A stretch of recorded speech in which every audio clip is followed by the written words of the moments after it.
the voice of the UK. This is BBC Radio 5 Live. BBC News at 7 o'clock. This is Harvey Cook. The Health Secretary, Matt Hancock, has urged the British public to stick to lockdown restrictions, telling them, don't blow it now. Mr Hancock said although 4 million people in the UK had received at least one dose of a COVID vaccine, there were nearly 37,500 people being treated for the virus in hospital, the highest total to date. Our political correspondent Chris Mason said ministers were worried. The news from hospitals has never been more bleak. The news from the vaccines has never been more bright. And the government has the challenge as far as communications is concerned, riding both of those horses at the same time, not least because the doctors acknowledge that in the short term, those rising vaccination numbers aren't going to help as far as hospitalisation is concerned. Dr Susan Hopkins, who's the COVID Strategic Response Director at Public Health England, explained how those who most needed the jab would continue to be the priority of the mass vaccination programme. We're learning how well, and will continue to learn how well, this vaccine will protect against transmission. And that knowledge will help inform the next decision-making process. Because clearly then you may target groups that are transmitting more than others or are out there and working. If it isn't working for transmission, then I think we need to continue to target the groups at the highest risk of hospitalisation. And those are the older age groups. The inquiry into the Manchester Arena bombing has begun considering the response by the emergency services. It was told firefighters took 2 hours to arrive. Only one paramedic entered the arena within 40 minutes of the blast, and police didn't declare a major incident until the following day. 22 people died in the attack. An inquest into the deaths of 2 men on a stretch of the M1 has recommended that the government carry out a review of smart motorways. The coroner said they were a risk to drivers. Danny Savage reports. There are now stretches of smart motorway across England. On June the 7th, 2019, Jason Mercer and Alexandra Mojanu stopped in one of the 4 lanes of a smart stretch of the M1 in South Yorkshire after a minor accident. Minutes later, a lorry ploughed into the pair, killing them both. The lorry driver, who was subsequently jailed, told the inquest that if there had been a hard shoulder for the drivers to exchange details, he would have driven past them. The Sheffield coroner, David Erpeth, said smart motorways presented an ongoing risk of future deaths, and a lack of education for drivers about how to use them was an issue. There's been a brief lockdown at the US Capitol complex in Washington just 2 days before Joe Biden's inauguration as president, and with the city on high alert. The US Secret Service said the shutdown was because of a nearby fire, but there was no threat to the public. And the weather, heavy, persistent rain will push in from the southwest tonight, affecting much of the UK. Some parts of Scotland, though, will have clearer skies with a touch of frost. BBC News, it's 3 minutes past 7. The voice of sport. 5 Live Sports Extra. England's cricketers are back in action and are taking on Sri Lanka in a winter test series. He's nudged the ball around the corner to short fine leg, and this will mean a huge amount to Joe Root. The second test starts Friday morning at 4:15. Hear ball-by-ball commentary with the TMS team. Johnny Bairstow hits the winning runs for England. They've done it. They've won by 7 wickets. Plus, catch up on all the key moments with the TMS podcast at the end of each day's play. Listen and subscribe with the BBC Sounds app. This is 5 Live Sport, the Monday Night Club with Mark Chapman.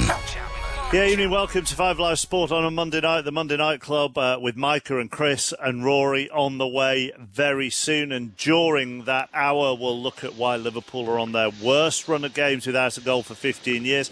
We'll look at how Luke Shaw and John Stones have worked to return as regulars for their clubs. We'll also discuss the impact of Ilkay Gundogan on Manchester City, who are second in the table and are the first Premier League club this season to win 5 in a row. At 10... we'll be with the TMS team and Joe Root, who'll review England's first Test victory in Sri Lanka. Right now, though, we're less than an hour away from kick-off at the Emirates. Arsenal against Newcastle. Karen Carney and Jonathan Pearce, our team at this one. Let's start with Newcastle, Jonathan, because Steve Bruce has changed things up a bit. Well, he promised to ring the changes, didn't he? And he has 8 in all. Only Darlow, Clark and Wilson survived the cull. He's been criticised for being negative. He goes very attacking here with what looks like a 4-4-2. Jamal Lewis gets his first league start since December the 16th. He's been unwell. Jamal Lascelles is fit and well after 6 weeks of illness to partner Emil Kraft, who also returns. In come Almiron, Matty Longstaff, Shelby and Joel Linton. Up front, Andy Carroll, who scored Newcastle's last winner at Arsenal. It was a decade ago. He partners is Callum Wilson. Arsenal, they make 3 changes from the team that were held here by Crystal Palace. Cedric Suarez gives Hector Bellerin a rest. Tierney has passed fit after his calf strain. That's important for them. He's been in brilliant form. And Thomas Partey starts for the first time since December the 6th. He's had a thigh strain. They're looking for a 5th clean sheet in a row for the first time in 12 years and a 15th league win in 16 against Newcastle. Steve Bruce has never won an away Premier League match as a manager at Arsenal. Karen, is this Steve Bruce's last throw of the dice? I don't mean tonight, but I mean his methods of going, right, this isn't working, I'm being tough on the players, I'm shaking this up. I think he has to. I watched him live at Brentford. I think we did a piece on them on Match of the Day 2 a few weeks back, and it just wasn't right. I know the fans are frustrated at his negative tactics. So he's got to go. He's got to be a little bit more pragmatic. He has gone. He's changed the shape. He's tried to get as many attacking players on the pitch by the looks of it as possible. He has to do something different, because if you keep doing the same thing, you keep getting the same outcome. So, I'm pleased, and I hope tonight that they put in a good performance and they start to click. I spoke to you about it, about getting crosses into the box. They've got 2 good forwards. Get the crosses into the box. Make it difficult for this Arsenal side tonight. Have a bit more energy. And then if you have a go, I don't think the Newcastle fans then, will have anything to really kind of criticise. And the team's giving it their best and going for it, and you're beaten, you just hold your hands up and say we've been beaten by the better side. But when they're being negative and defensive, you can't really say that to him. There's parts of me, Jonathan, thinks I understand what Steve Bruce was trying to do with what he said. And then there's another part of me that thinks, well, when you sit there as a manager and go, right, from now on I'm going to do things my way, your first question is to go, well, whose way were you doing it before? Yeah, there have been some strange signals coming out of Newcastle for a long, long while, haven't they? The team has been imperilled by the policy of the owners over the years, and also by this protracted takeover business. Frustrations at all levels, and the fans have been really bogged down by this negative aspect to the team. They did get a very good draw against Liverpool, 0-0.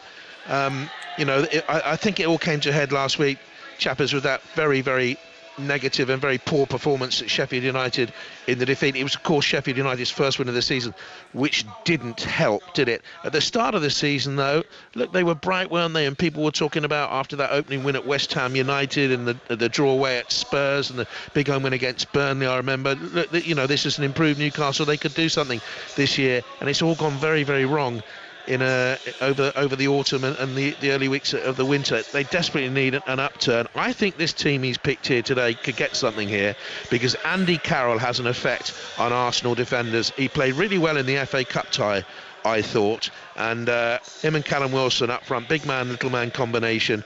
If they can get good service into them from the wide positions, they could cause problems here. Jonathan, Karen, thank you very much. So Jonathan Pearson, Karen Carney, your commentary team at the Emirates, will be back before kick-off, and then the game in full with us here on 5 Live. Arsenal against Newcastle. It's an 8 o'clock kick-off. It is now the Monday Night Club. Micah Richards, Chris Sutton and Rory Smith are with us. We'll be discussing Liverpool, Luke Shaw, John Stones, Ilkay Gundogan and the effect he has on Manchester City, and we'll talk Wolves as well. We're back on the iPlayer again. I was a little worried a couple of minutes ago because Micah's camera froze, which meant he was displaying all the mobility he used to have at Aston Villa, but he's now fixed it, and so he's moving, so that's good. This episode will be available a little bit later on. We're not quite ready to be live on the iPlayer because none of us have really got into the mindset of being filmed, and therefore some of Chris's hand gestures to the rest of us during the show wouldn't really be appropriate on the iPlayer. I just want to start with an email. I could have started with hundreds of emails, but I'm just going to start with the one. It comes from Mark. Genuinely, it comes from Mark, who says, Mark, I know you like a mixed metaphor, so I thought I'd send one that I heard recently. And it was Micah. I can't remember which of his 100 TV appearances it was on, but he was trying to describe a player putting a lot of effort into something. His actual words were, he burst his neck. Now, not only is this a combination of bust a gut and break his neck, it conjures up quite a disturbing mental image. The blood must have been everywhere. When did I say that? I don't know. As Mark says on the email, he can't remember which of the TV appearances you may have said it on, but I'm always open for any more of Micah's mixed metaphors. mnc@bbc.co.uk, at 5 Live Sport if you want to tweet us. We're ready to go. Chris, just a few moments ago, when he was setting up his camera, realised that he was being filmed and had to take a massive bottle of red wine off the sideboard behind him, didn't you? You thought I hadn't seen that. That's not a good look. I'll move that, put it behind my big chair. Yeah, that's correct. You've started on the front foot, haven't you? I was listening to you in the week. I thought you might tone it down tonight after your attack on poor Mark Hughes. What? Well, Mark Hughes was on, and you were talking about Ralph Hasenhüttl and the effect that Ralph had coming in from the previous manager at Southampton. Can't you remember that? I can't remember that. Yes, wow. Yes. And poor guy. Oh look, I've gone bright red as well. Look, and Mark dealt with it beautifully, and it was a lovely hour and a half we had with Mark Hughes, and he was a very nice man, and I hope he'll come on again. You wish. Let's start then by talking about Liverpool-Manchester. Evening, Rory, by the way. You haven't said anything yet. Hi. Are you all right? How are you doing? I'm all right, yeah. You? Yeah, very good, thanks. You can go first then. Liverpool's 0-0 draw with Manchester United. Their third consecutive Premier League match without scoring. The first time that's happened since 2005. Where's the concern? I think it's probably not one thing. It's a sort of combination of factors. I think losing Van Dijk and Gomez has affected the way they attack, possibly more than the way they defend. Their defensive record, given that they're without their two senior centre-halves, or two of their three senior centre-halves, is actually quite remarkable.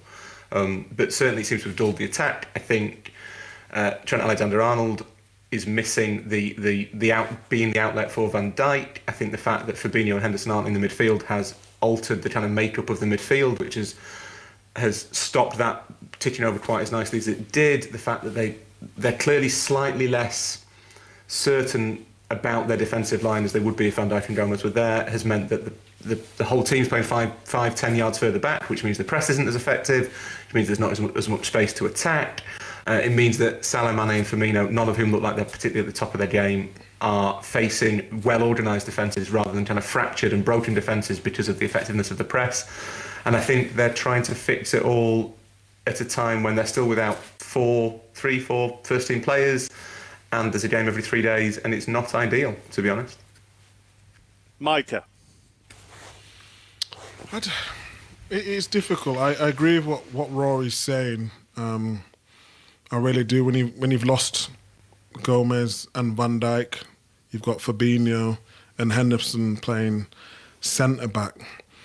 But you just think they've got more than this. This is Liverpool. This is normally one of your top three sort of goes through a bad spell. It's not all of them together. Firmino, Mane and Salah. I don't necessarily think they're playing awful. They're just not being potent in front of goal. I just think this is the league this season, chappers. I think we'll be having this conversation in 2 weeks from now, and Liverpool would have sorted out their differences, and that's just the way the league is going. This season has been so different. I kept banging on about Man City and saying, well, they're not fit yet. And now there was always a game or two less. And now we're seeing a true reflective of the table. I think this is just a little blip from Liverpool trying to retain the title after the amount of effort and the running stats that they're putting. You can't replicate that season after season. Would you be worried, Micah, if you were a Liverpool fan, though?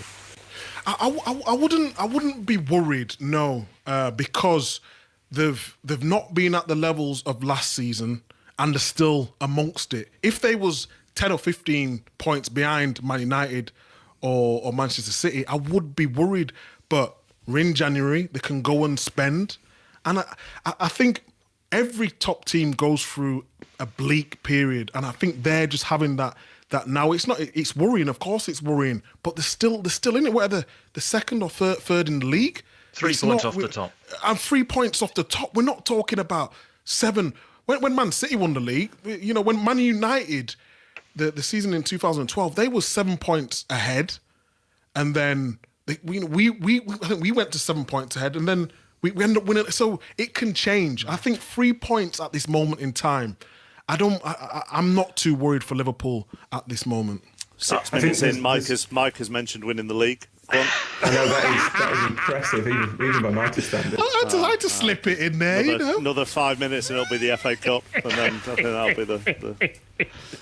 With all that stuff in your background, Mike, could you not sort of scroll "I won the Premier League" on your blind? No, but I tell you what, on his background, he has positioned his camera, so I think we can see a Barclays Player of the Month award. Is it? Or is it, Mike? Yeah? Was that your one? Maybe.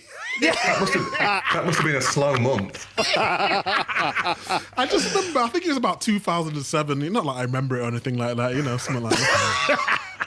October 2007. What a month. When to go back to the Liverpool, is it just what's happening to every team a little bit, or is it so many different factors, as Rory says, or is it more down to that front three? Because that is what some people will focus on, Chris. They'll focus on, Mo Salah being asked about his future or signing a new contract. They'll be asked about, are there tensions with Sadio Mane, which has been asked several times before. Is Roberto Firmino quite at the level he was last season?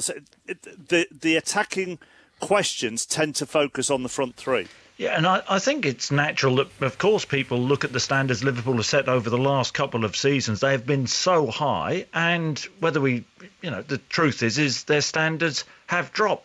They're still high, but not just as high as they actually were. And Rory's right. They've been unlucky with, an injury to Van Dijk, that challenge from Jordan Pickford all those months ago. He's out long term. You chuck Gomez in the mix there. Matip can't seem to get himself fit. You've got your best central midfielders playing at centre half, and I think that has all had an effect. But I think there are other things like Jota, who was a really good piece of business, and where the trust maybe it hasn't been there for the likes of Origi. I know Shaqiri started yesterday. But the fact of the matter is Jurgen Klopp doesn't have faith in his fringe players, if you like, and losing Jota was a big deal. Firmino, I think, is a lucky boy, and I really do. And if you look at his numbers over the last few seasons, goals-wise, then we know his importance to the front three. But I think that Mane and Salah have carried him at times. His goal numbers need to be better, and I bet Jurgen Klopp is thinking, maybe do we need another centre forward in, another number 9 at this stage? Because quite frankly, he has been off the boil, and that would be a worry. We talk about Salah's standards dropping. He's still the leading scorer in the league. Mane's standards aren't quite what they were, but they were so high. I think Firmino is the problem at Liverpool in that front line, and it's a problem that they do have to try and solve. If you look at their numbers, the last number of seasons, their goals are down, and the goals they're conceding are up, and that's a problem and something they need to address. I kind of agree with Chris's conclusion, but not necessarily with his working. I think Firmino is an issue and has become an issue, his form, but I don't think goals or even assists with Firmino, bizarrely, are actually the best gauge of that. As Klopp has said constantly, that Firmino shouldn't be judged just by his goal output, which I realise sounds like exactly the sort of thing a manager would say about a striker who's not scoring enough goals. Firmino at his best, I think, gels everything together with Liverpool. And when he's playing like that, you don't necessarily need him scoring goals, because Mane and Salah in particular get so many. The problem with Firmino at the moment, I think, is that he isn't bonding the team together, that kind of adhesive quality is gone. His touch looks heavy, his confidence looks relatively low. I thought after the winner against Spurs and then the 2 against Palace, you sort of thought maybe that's him turning that corner, he'll get that swagger back. It appears to have left him again. And I think one of the things that Jota did that was really important for Liverpool was he gave them a sort of unpredictability, because people weren't entirely sure how he was going to fit in, how he was going to play, what role he'd take, whether he'd go wide or central. He's very direct, and they have given that he seemed like a kind of an off-the-cuff sort of backup signing, they've missed him far more than I think you would have expected at the time. But if the goals aren't there, Rory, he has to contribute more, and that's been the issue. And his goal numbers aren't great. That's a fact, and you would expect your centre forwards numbers to be a lot higher than him. If you compare him to say Jimenez at Wolves over the last couple of seasons, Jimenez has outscored him. Callum Wilson has outscored him, so he has to be contributing more, with his link-up play, and he hasn't been doing that. We can't get away from that fact. I think when he's at his best, Firmino, does enough that the goals don't matter. I think it's now several months since you've seen him at his best, and that is a problem. Liverpool's the entire front three seem to me to be making poor choices surprisingly frequently. They're getting into dangerous positions, and they're not making the decisions they were making last season. And, I mean, you'd know better than I would, but my guess is that's to do with possibly fatigue, possibly a lack of confidence, which is odd given that, as you say, Salah's the leading scorer in the league. But there's just a little spark missing to the front three. They don't seem to make those decisions. And what about them? Because I don't know whether it's just me, but he seems, and I've said this before, he seems to cut a more aggravated figure, I think, this season. He's getting himself into moaning about, penalties and subs, and I'm not saying he's taken his eye off the ball, but he doesn't seem the happy Klopp which he has been the last couple of, the previous 2 seasons. And I wonder whether that is having an effect. Why is he, I'm not saying why is he behaving in that manner, but why is he getting sucked into battles and little niggly, set twos which he doesn't need to get involved in? And I wonder whether that's rubbing off on the players, whether they are seeing a different manager to the manager which they've seen in previous seasons.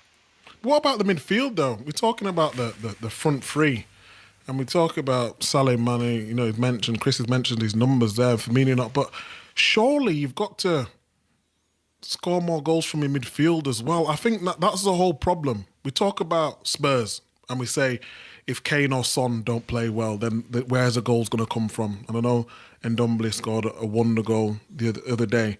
Like, Sané and Mane are not there just to score the goals. They work hard for the team.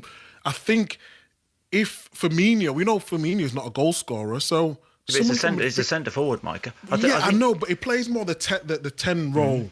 But he can still contribute more. 100%, and I'm totally agree. I'm not sort of defending Firmino, but like midfielders, look at the Lampards and the Gerrards, the goals that they scored. I've called Henderson world class, and I know I still believe he's world class. I think he's for what he's done for that team, but he needs to start chipping in. Yeah, the other day he played centre half, but they need to start chipping in with a few goals here and there. Do you not think? I think with the too reliant. And to be fair, that has been mentioned even in previous seasons, actually, about their reliance on the front three and lack of goals from midfield. But that's where you could say that, mention Jota. That's where Liverpool have been unlucky. So we speak about Van Dijk. I think Jota had scored 5 Premier League goals this season already. If you look at last season, I think I'm right in saying that outside the front three, the top scorer was Van Dijk with 5 goals. So, it certainly is an area of concern. I'm sure Jurgen Klopp knows this and, is trying to address this. But the issue has been they've been so good, that front three, and they've just dropped the standards. But the question is if you want to win Premier League titles, do they, at this moment in time, do Liverpool need to add in January just to give them a little spur, a little kick on? And it seems that they do. I know they've got players who will come back eventually, but is that going to be enough this season? This seems like a sort of deliberate oversimplification, but can you think of any team that has won a Premier League title without its 2 first-choice central defenders? You need your first...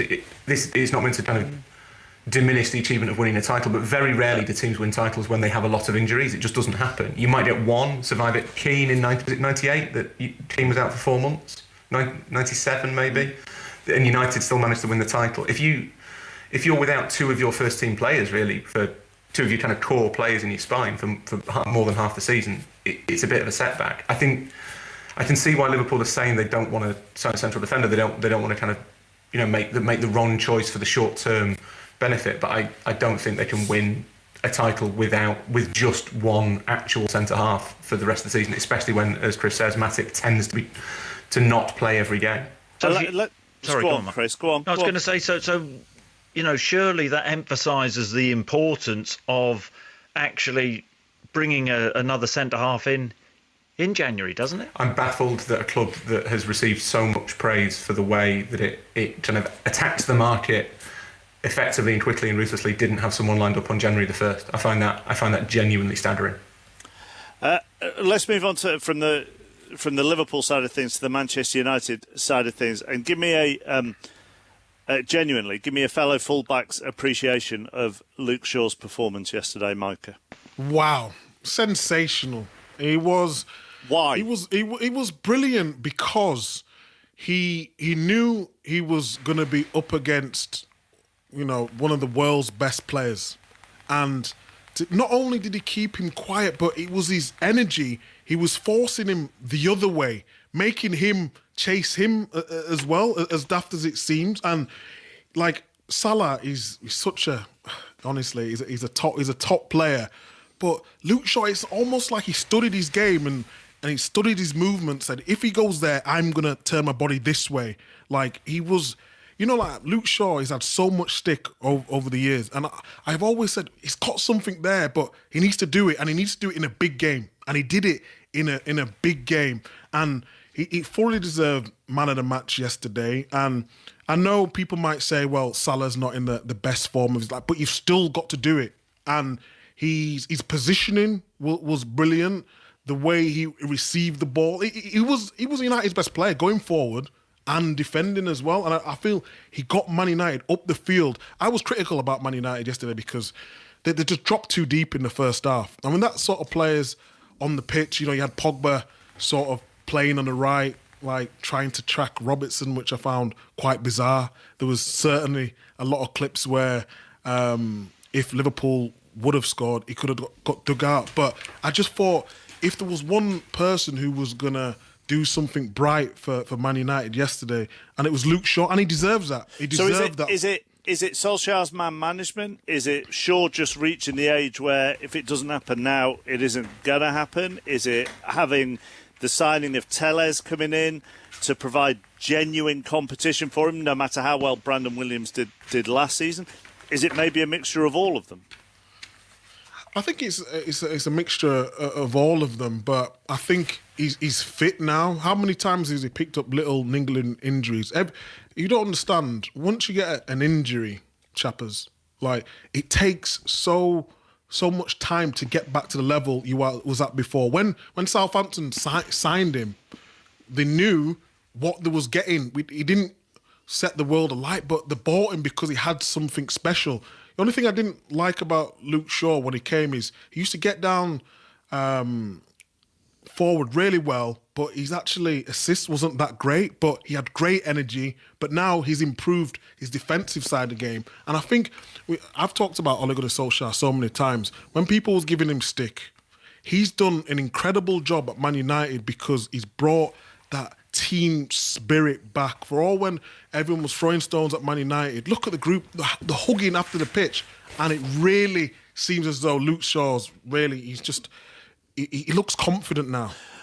I didn't like the insinuation in the middle of that answer that I may not understand what it's like to have an injury as if I'm not an elite athlete. I thought that was slightly rude, and I'll have you know occasionally I have tweaked my hamstring or my quad, so I know exactly what it is.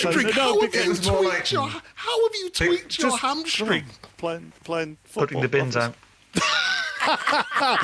Ole Gunnar Solskjaer, Chris, said this a year ago. He said, potentially we have the best left-back in England. Luke has the potential to be the best one. And that is the great challenge for him now. In many ways, it was a positive way of challenging him there, as opposed to Mourinho, who I think at one point said, Luke Shaw was on the pitch, but it was his body with my brain.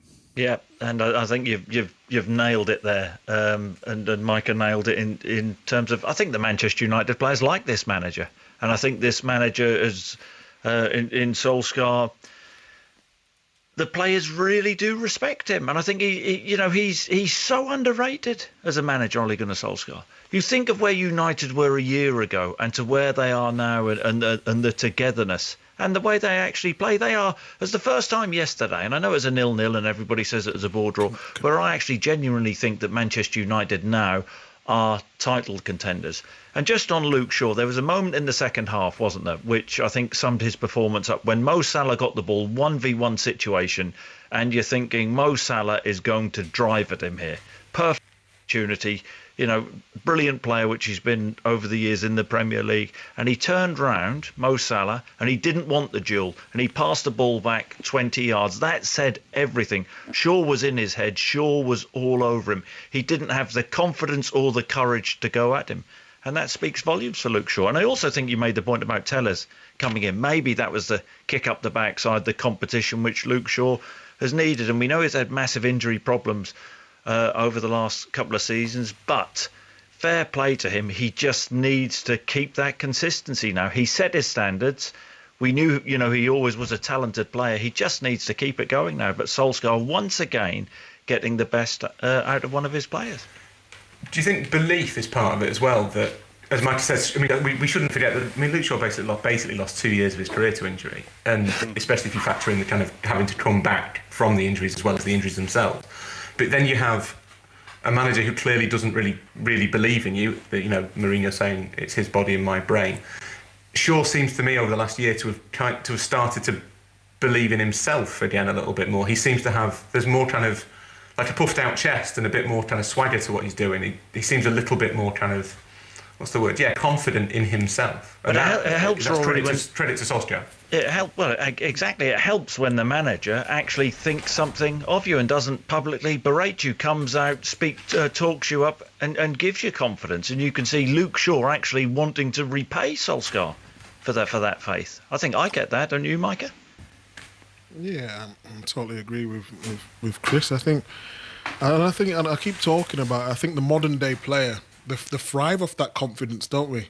Back in when we first started, because it was that tough love, wasn't it? But the need now to be appreciated. And like Rory said, he's missed 2 years of his career. We all know he had something there. That's why he was playing for one of the biggest clubs in the world. But now he needs to take this performance and take it forward and be consistent with it. You mentioned the rivalry that he's going to have with Tellez as well, and that can only spur him on. Some players it's not good for, but I think it's healthy for Luke Shaw because he knows now he can't let his standards drop. Can I just say, Mark, that I don't think when I first started playing or when I was younger, it was, I disagree with Mike, it was sort of tough love. I think it was the fact that Jose Mourinho publicly called Luke Shaw out, humiliated him. I thought that was the issue, and I don't think that it didn't happen when I played at Norwich City under Kenny Dalglish. He'd say something in the confines of the dressing room, which was absolutely fine, but he would always go outside and then back his players. That wasn't the case with Mourinho. There's an argument to say Mourinho tried to destroy Luke Shaw with his words. Mourinho was calculated with what he said. He's not stupid, Mourinho. He knew what he was doing. And the fact of the matter is now Solskjaer is treating him with the respect he deserves. I want to move on, but is there a feeling in a game, Micah, as a fullback, when you know you have the winger in your pocket? There's a few games I've had a few in my pocket, the chappers. You should know. Have you? I've had a few. Who have you had in your pocket, would you say? I would say Ashley Young. Who's the best person you had in your pocket? No, to be honest, there was a time where Gareth Bale absolutely ruined me, which I've said. Right. You've probably seen the interview. Yeah. But there's times when I've kept him quiet as well. And I had to be on the top of my game to keep him quiet. I couldn't go forward because I couldn't waste my energy on trying to attack. And I had to change my game because I knew he would just keep coming and coming and coming. And the only way I could deal with him, and I'm only joking when I said I had him in my pocket because I didn't have him in my pocket, but I kept him relatively quiet and I adjusted my game because that's what you have to do against top players. You can't play your game. I wanted to maraud forward, get crosses in the box, but you're going to leave a big, massive space. And I know he wanted to exploit that space in behind, so I had to just keep my position. Somehow that will be clipped and taken out of context with the headline, Micah Richards says, I always had Gareth Bale in my pocket. But you knew what he was doing. That's why you asked that question, because you knew exactly what you wanted for this, didn't you? And thank you very much to Christopher Hyland, who sent me this tweet just on mixed metaphors, which I have to read out because it did make me laugh. He says, I heard Jared Bowen say, when you have a bit of success and without blowing smoke at my own trumpet, when you start to make a name for yourself, you have to remember everyone who helped you get to where you are now. Don't blow smoke up your own trumpet, whatever you do. Having talked about Luke Shaw, let's move on to John Stones, another player in Manchester. It feels like has found redemption over recent weeks. Let's hear from Stones himself, who was asked after yesterday what he thinks his improvement is down to. I wouldn't say confidence. I think it's looking at what I can affect and what I can improve on in me personally. I think it's down to me and me only to look at myself and look at every aspect, and that's what I did. I went away and worked hard every day on the training pitch, every day when I got my chance in the gym, making sure that I'm ready to be called upon at any time. And yeah, just trying every detail, in this recovery aspect or whatever it is, and I really dedicated everything towards it, trying to get back into the team, trying to fight and show, that I'm still here to fight for my shirt, fight for my teammates, the club, everything, and show that my quality when I get out on the pitch. Do you think, Chris, that for everything we said about Luke Shaw, you can virtually say the same for John Stones, or are they slightly different? No, I think that there are obvious similarities. I would just love to know why Pep changed his mind. What actually triggered that?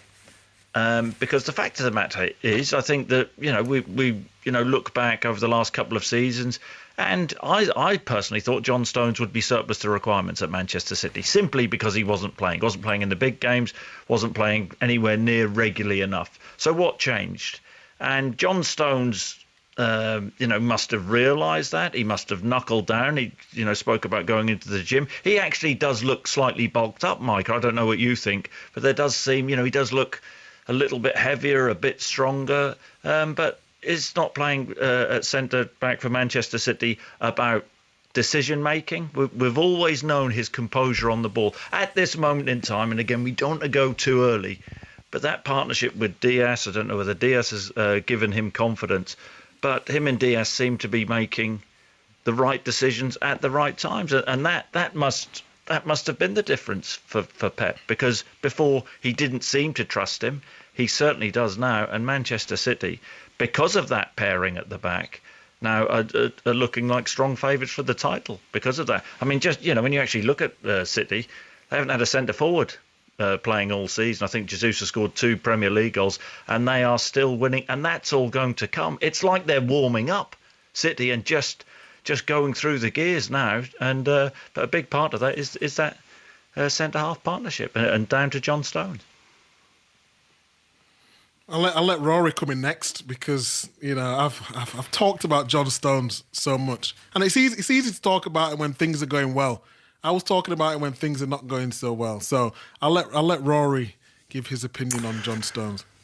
I'm as baffled as Chris. I wasn't quite sure why Guardiola seemed to not turn against him is too strong, but kind of start to overlook him. I'd never quite understood what Stones had done wrong. He's always had that slight tendency, or previously had that slight tendency to have a mistake in him, but in most instances, Guardiola is happy that that's the price you pay for playing risky football at the back. That's it's almost a Guardiola tendency to take chances in possession at the back. And it seems strange to me that Guardiola seemed to lose faith in him kind of towards the tail end of not one but 2 seasons, because Stones is such a talented player. I think that there is then the question of he's now seems to have knocked Aymeric Laporte down to 3rd choice, which is really strange, because I think for the last 2 years Laporte's been City's best defender. I suppose that's one of those nice problems for a manager to have. The one thing that I would say, that, and this isn't meant to say that John Stones isn't playing well or is that it's all an illusion, but City do have a lot more cover in the midfield now than they have had previously, and I do wonder whether that is helping the partnership at the back to become more solid. They're not as exposed. You're seeing Rodri and Gundogan, or Fernandinho and Gundogan, or Fernandinho and Rodri, I suppose, as that kind of double pivot. in midfield, which gives that extra shield that City had certainly last season didn't seem to have. Well, let's focus on Gundogan then, because it's interesting that you mention him and his impact on the side, Micah. You've spent long enough talking about John Stones in the past. Let's switch to talking about Gundogan then. Not only his impact on the side, but on De Bruyne. When Gundogan and Kevin De Bruyne both start for Manchester City in the Premier League this season, they've done that in 9 games. They've won 7 of them, drawn 2, haven't lost any, and have scored 20 goals in that time. And have only conceded 3 in those 9. When one or both aren't starting in 8 games, they've only won 3, they've only scored 9, and they've actually conceded 10.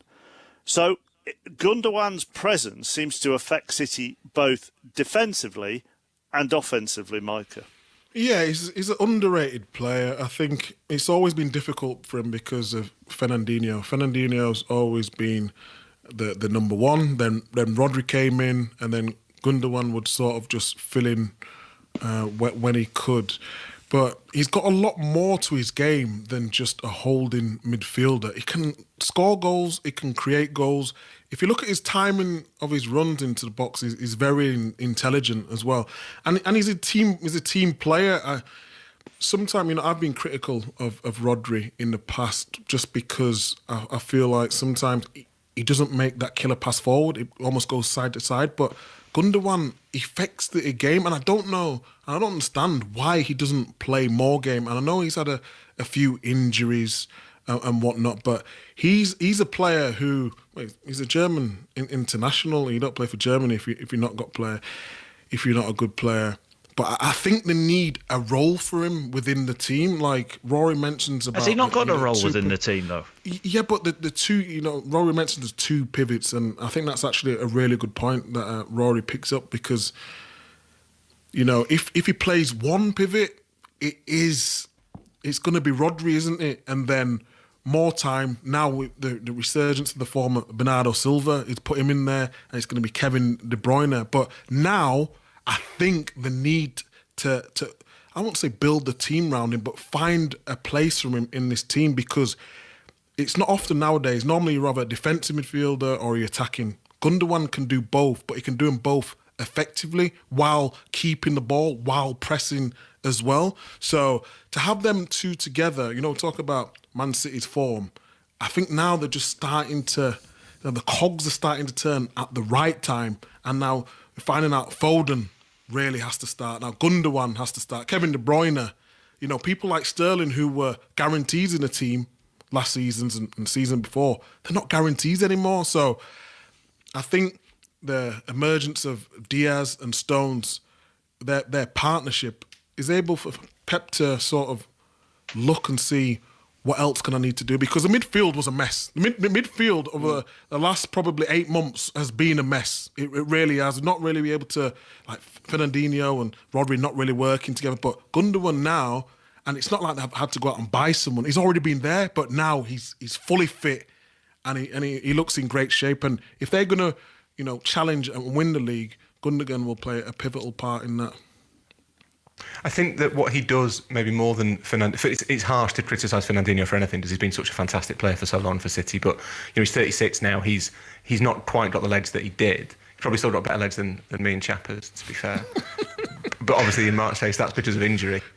It's just all those hamstring strains finally done for him. I think what Gundogan does that maybe neither of the other two do is that he's capable of changing the way just the sort of timbre of his performance, depending on the game state, if you know what I mean. So he can, if you need to sit him to sit in for half an hour, he'll sit in for half an hour. But then if you need him to be a little bit more attacking, he can kind of do that. He has the skill, just the ability to kind of just to blend into that almost without really noticing. And I don't know if either Fernandinho now and definitely Rodri, who I'm still not 100% sold on Rodri overall, his performances, he slows Man City down a little bit too much for me. But I think Gundogan can how he plays that role better than either of the other two, and that makes City almost a little bit smarter, I suppose, in the way they play games. They're not quite as free-flowing as they were 2 years ago under Guardiola this season. They are built more on kind of right, we're going to be solid, we're going to be difficult to beat, we're going to have the ball, and eventually we're going to get through. They're not quite as beautiful as Guardiola's team that won the back-to-back titles, but they're maybe a bit more street smart. Arsenal Newcastle to come at 8 o'clock here on 5 Live. Chris, I just want to touch on Wolves, beaten at home by West Brom 3-2. They've won just once in 9 league games. Do you look at Wolves and have sympathy for them in that they may well be in transition? There's no Diogo Jota anymore. Matt Doherty left as well. Obviously, there's no Raul Jimenez, and before his injury, they'd lost only 1 in 7. Or is there more to it than that?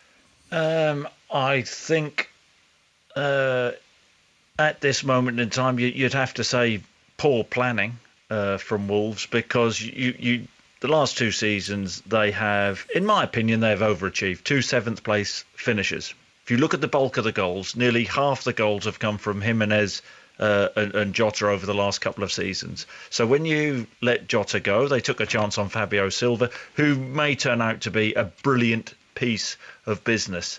But the fact then Jimenez, which the burden was all on Jimenez, and he was actually stepping up, and there's no surprise there because he's been such a reliable player for Wolves. But he has this serious injury now, and Wolves don't seem to have sufficient cover. The other thing is over the last couple of seasons, defensively they have seemed, I think we'd all agree on that they've had that back three really solid, don't concede a lot of goals. They're conceding more goals than they have done over the last couple of seasons.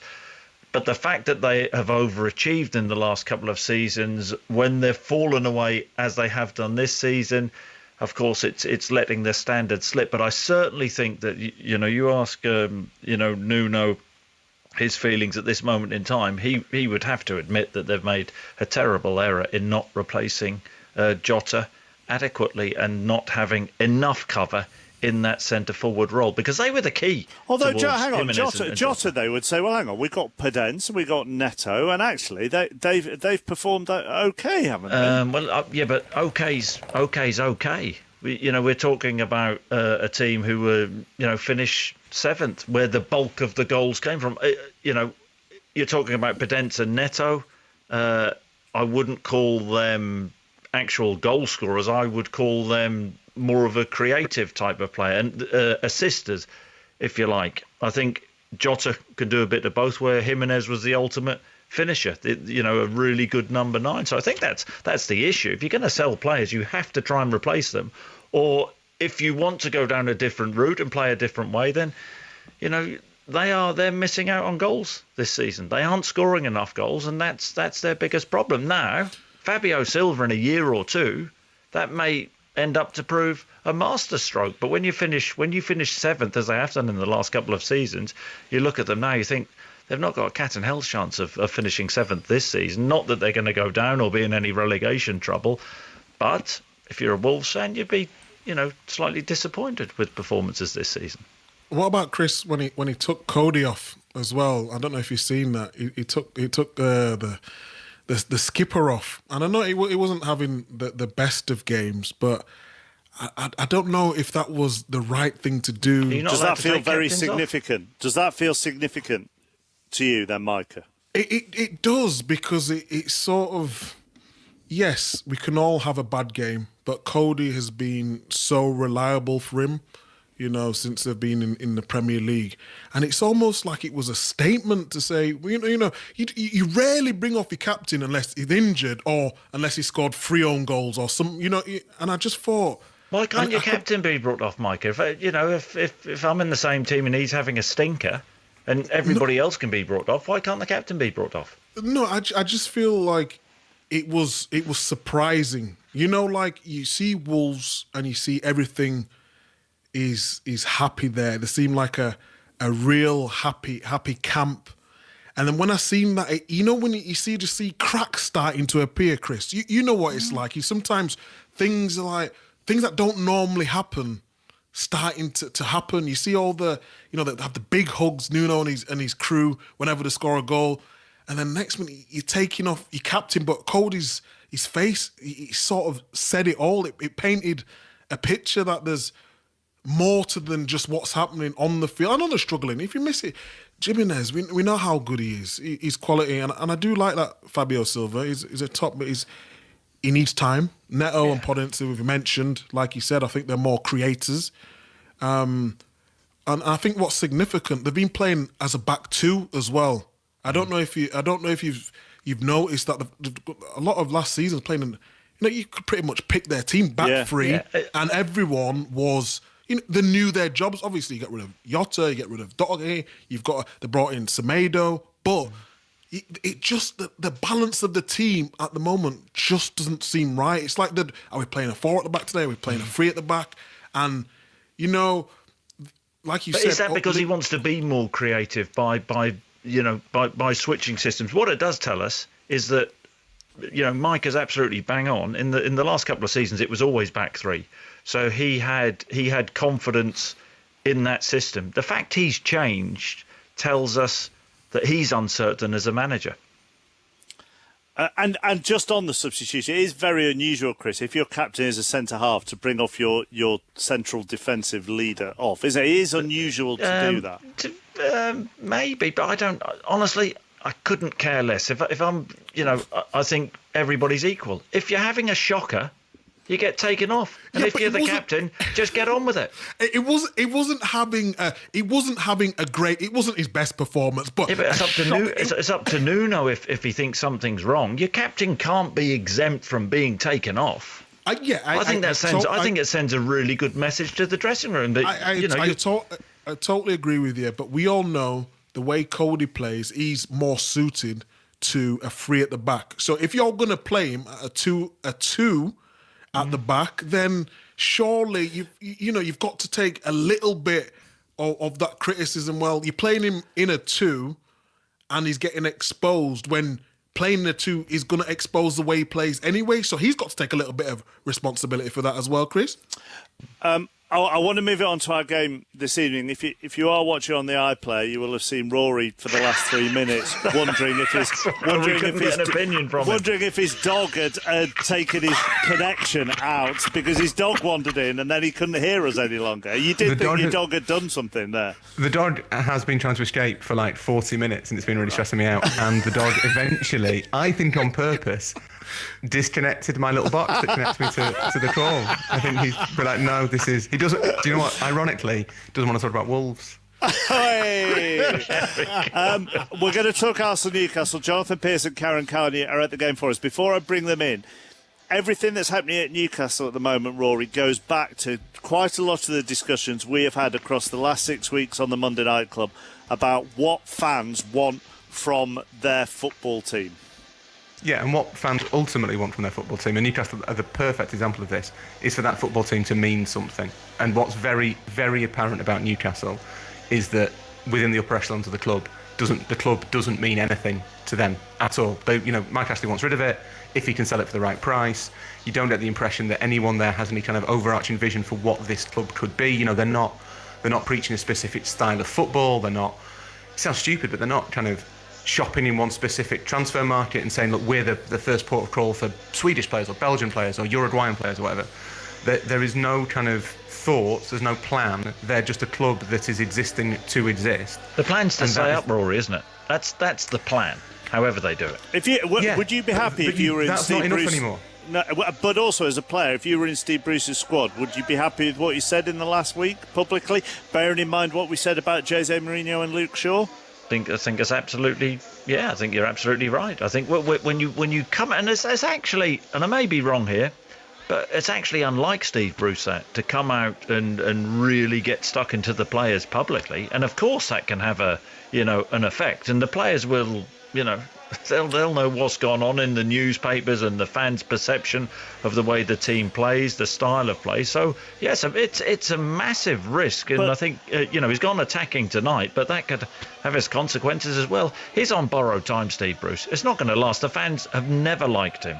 But also, Micah, if I was a Newcastle fan who isn't, and they're not really behind Steve Bruce in any way, shape or form at the moment, and the manager had said, I'm going to do things my way from now on, then my immediate question will be, well, hang on a minute, whose way have you been doing it for the last... I mean, it may have been an unfortunate turn of phrase, but provokes that question from fans who are already not on his side. Well, hang on a minute, whose way have you been doing it for the last 18 months?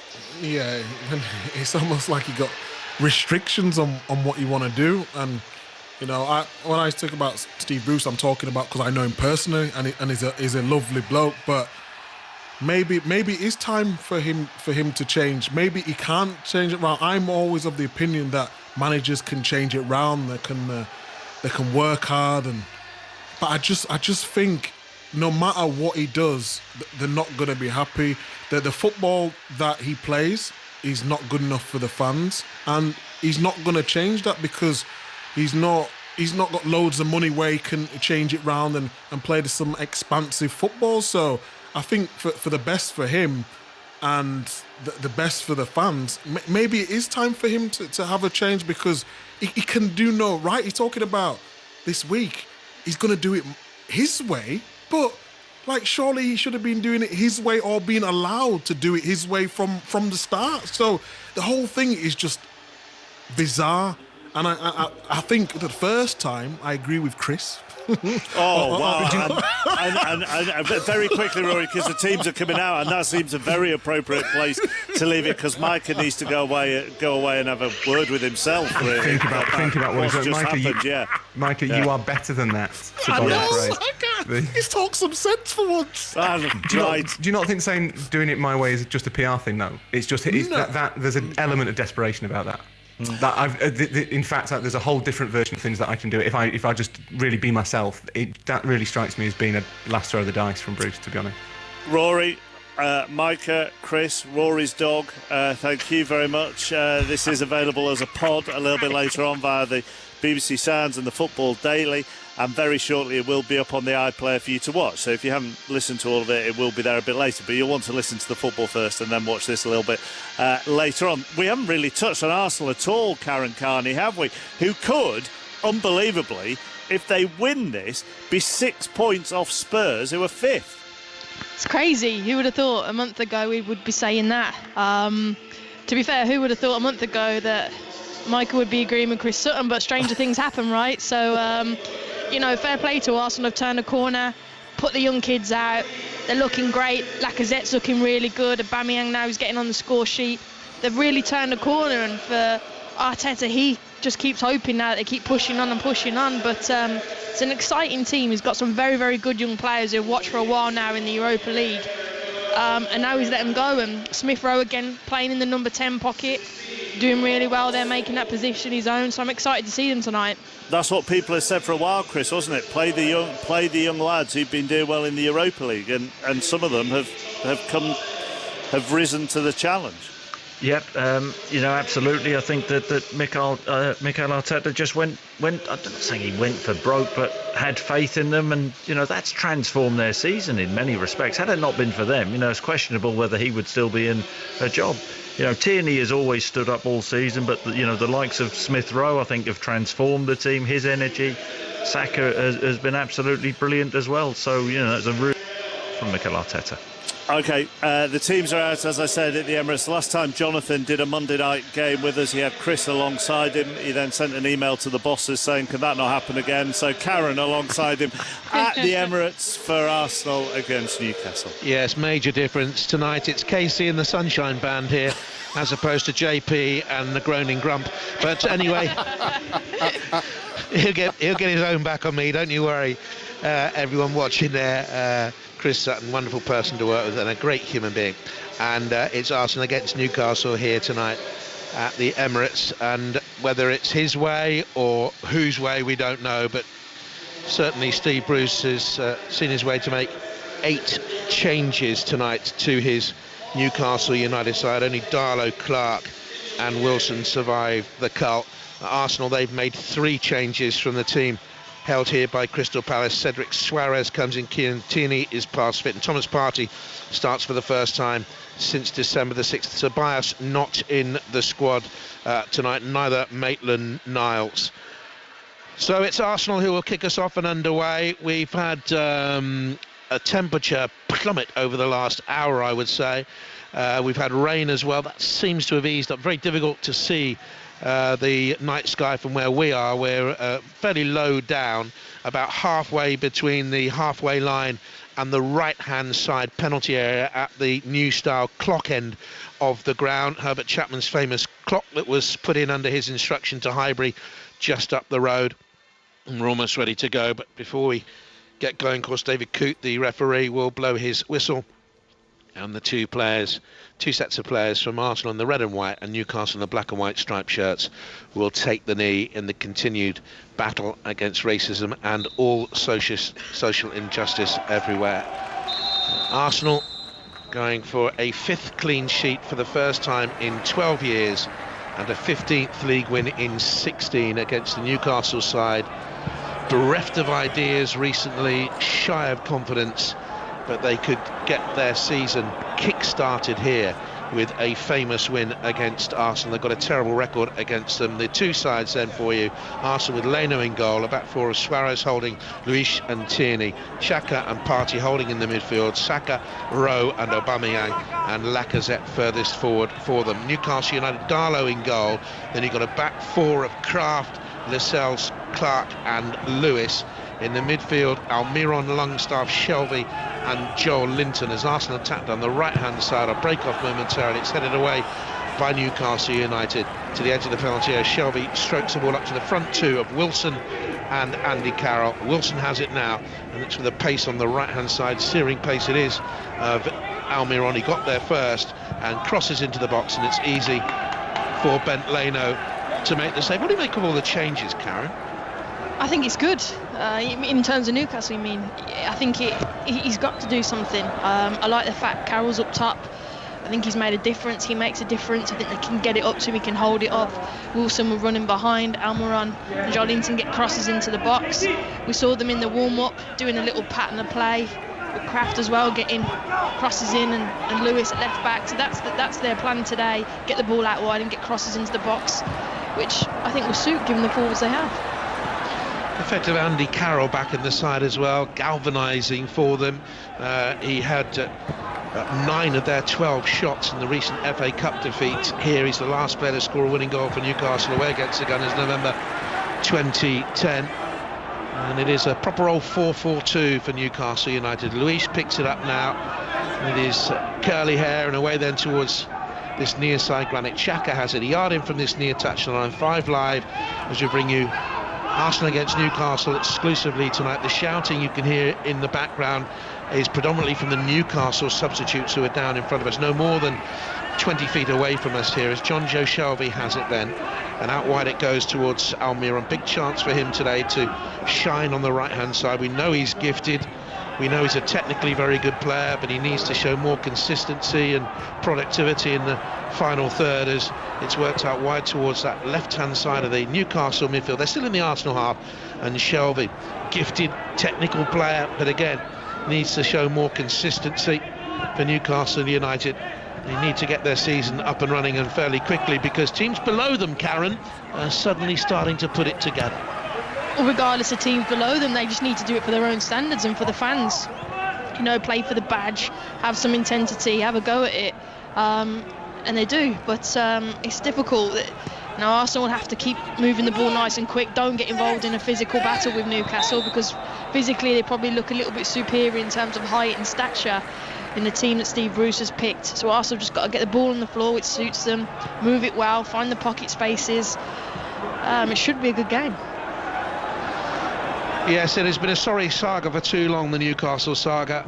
If you're of an age that has enjoyed going up to St James's Park for a lot of years, and I certainly have always enjoyed the visits to St James's Park over the last 40 years. It's a wonderful place when things are going well. It's a cathedral of football perched on the hill. You can't miss it. It dominates the city.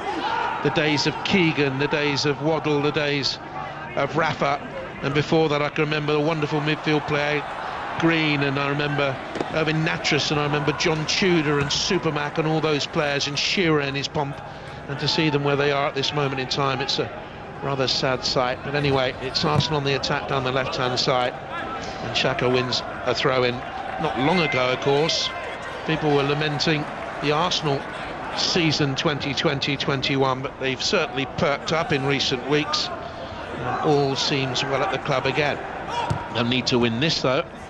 It's Tierney on the left-hand touchline who pushes it back then towards Xhaka with his short back and sides hairstyle and his red shirt untucked. Arsenal have it out wide then towards Tierney. Whether it's cold, balmy, hot, freezing, Tierney, short sleeve shirt, good lad. Arsenal on the right-hand side.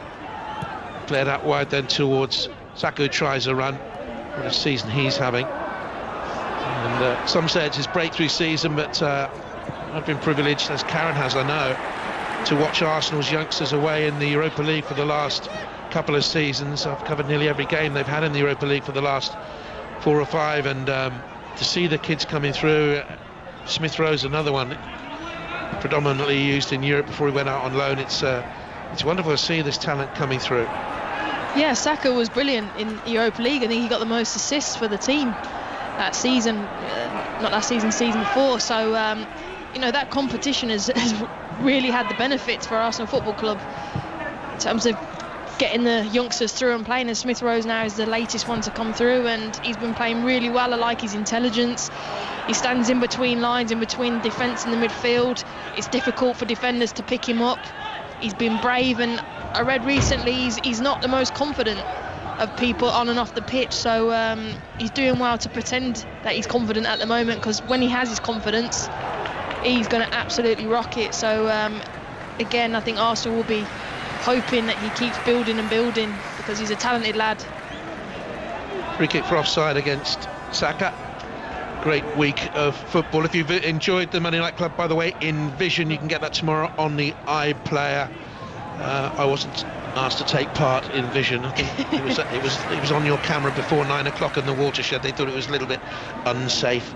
Don't worry, I've got a face of radio as well. You're supposed to be paying me a compliment. No, I'm joining you. It's going to be away by Ben Leno towards the left-hand side for Arsenal. Aubameyang flicked it on. Risky ball there, really. Could have brought it down because Newcastle have possession back again. Almiron on the right-hand side, the cross is slanted out for a goal kick by Emil Kraft. But here, we're already seeing, Karen, a purposeful Newcastle United side carrying the game to Arsenal in the opening exchanges. Definitely. Like I said earlier, I watched them at Brentford and they were shocking. Newcastle were abysmal. Like, the passing, the rhythm, the pace, the intensity. This has been a far much better start from them. You can see they've got a pattern of play, they're more aggressive, their speed of play is improved. So they're fighting for the manager and they're fighting for the badge, and I think that's what fans want to see. Saka for Arsenal, halfway inside his own half, plays the ball 3 yards to his left. Saka continues the pace of the move, but his pass dropped short of Aubameyang, and Newcastle can bring it forward again. Almiron already covering a lot of ground down their right-hand side, combines here with Kraft. The cross bent in poorly though, and Arsenal will clear it away. And up here then towards Aubameyang. On the far side he's got Lacazette. Saka making a great run forward to the edge of the penalty area. Aubameyang veers wide, checks again, and eventually as the cross comes in, he'd done too much on it, run himself into a too wide an angle, and the cross is easily collected by Carl Darlow, who's been in brilliant form for Newcastle. I think that's the issue though for Newcastle when they do go and attack. I don't think they've got the legs in midfield to get back, and with the pace of Aubameyang, Saka, if they hit you on the counter, Newcastle are struggling because I just don't think they've got the legs and mobility to get back. But Aubameyang picking that up, just the tame effort on target really, but that's what Newcastle do need to be wary of. 8 minutes gone and no goals. Newcastle up towards Andy Carroll. The ball bounced just in front of him, but he's aggressive and strong enough to hold off the challenge there of Holding, who was struggling against it, and then nipped in with a good, fierce, low challenge. And Newcastle is saying it was overzealous. There was too much competitiveness about it, and it could have risked injury there to Almiron, who stayed down. But from our point of view, we're low down in the stand, and although Steve Bruce is muttering towards the fourth official, I don't think there was excessive force in that challenge. Maybe his follow-through could have caused some problems. Let's have a look at it again, Karen. I think that's aggressive. I think he's gone through the follow-through and he's won the ball, but he's gone with 2 feet. Might have caught him, but No, I think Holding was getting frustrated because him and Carroll were having a good old tussle, and then the ball got moved to Almiron. He just continued that aggressive nature that he was using against Carroll and gone through on Almiron, who's probably not as strong as Andy Carroll. It's again that question of the follow-through, wasn't it? That did catch the Newcastle player, and as long as the referee's consistent with it, David Coote will go on and won't mutter too much about that one. Here's Partey in the midfield for Arsenal. The ball back to Aubameyang, and once again Almiron set sail. Xhaka was there to block though, Granit Xhaka, and in towards Partey, whose Arsenal career at this moment has been restricted just to the 7 games. He's coming back now from a thigh problem that kept him out from early December. He's had 5 league starts now. Saka comes in from the right-hand side. Arsenal halfway inside the Newcastle half, 0-0. Cross from Tierney, blocked there by Sher, who took one in the midriff and has gone down and needs a breather. He's been badly winded and the referee has seen that, and we'll just give him a moment here before Arsenal will be able to take a throw. And Arsenal's form certainly has improved in recent weeks, and they're unbeaten in 5 now. They've won 4 of their last 5. Of course, memories still go back to that horrible run where they lost 4 defeats in a row here, equaling the club record set back in 1959. Wasn't that long ago, was it? Had their worst top flight start since 1974. Things seem rosier now.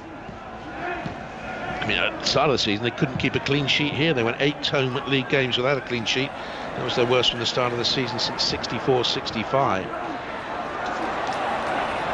Much better days now, but how fickle fingers of fortune in football can flick one way or another so very, very quickly.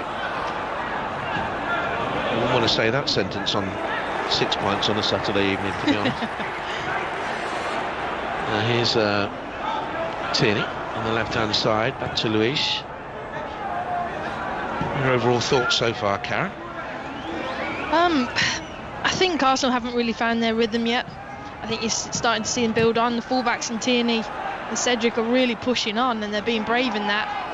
But Newcastle defending quite well, and they're looking to get it up to Wilson, get it up to Carroll, and then build off of that. Almiron's looked quite bright on this right-hand side, but being left-footed, he's going to cut in the whole time, so it might be a little bit predictable. But even Stevens, as they say so far. All right. As soon as he named the team, I thought Newcastle could get a positive result here. You said that, didn't you? You felt something, and it's John Joe Shelby, who's got a wand of a right foot when he wants to have one. The free kick bent out to, or driven out to Carroll on the right-hand touchline. Headed it forward. He's dropped back now into space to pick it up again. Carroll made himself available. Left foot driven ball diagonally into the penalty. Holding Rose having a good season, rewarded with a new contract, and Arsenal can break on that. Here's Smith Rowe, has plenty of pace. Saka has pace to burn out on that right-hand side. He's blocked off. He's forced it on to Smith Rowe. Referee's waving the advantage. Might pull it back here now. It's gone out of play for a corner anyway, but he's blown his whistle here. He certainly blocked off as he went for the return. They're just too quick, the kids. You know, Smith Rowe, Saka, just blistering pace, and Longstaff's not catching him. Even Lewis there, he just catches him unintentionally though, with his arm just to try and block him off, and it's a foul. But that's the issue of Newcastle. You know, being attacking, having more attacking players on, you will be exposed to the counter-attack of Arsenal with the young kids with very, very quick-paced players in their side.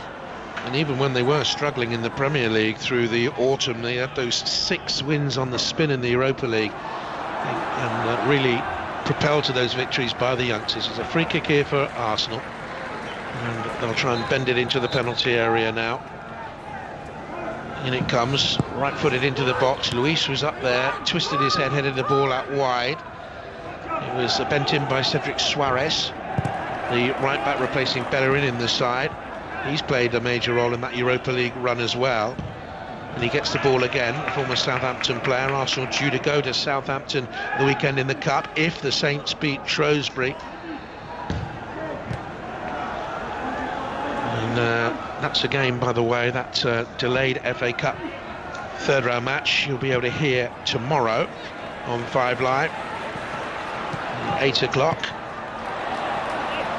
This is a promising move by Arsenal's Smith Rowe. Saka on the right-hand side of the Newcastle penalty. Drives the shot in far post. Aubameyang has squirted it back across goal. And I think he was pushed out in the end by Darlow. That's a big opportunity for Arsenal and a bad miss by Aubameyang. I think he hit the post, Jonathan. Came back out, hit the post, but brilliant play from Smith Rowe. What he's doing, he's roaming out on that right-hand side, and Darlow. He's just gone to clear the ball. The back pass was played back to him, and he's kicked it off his other foot, and it's gone out for a corner.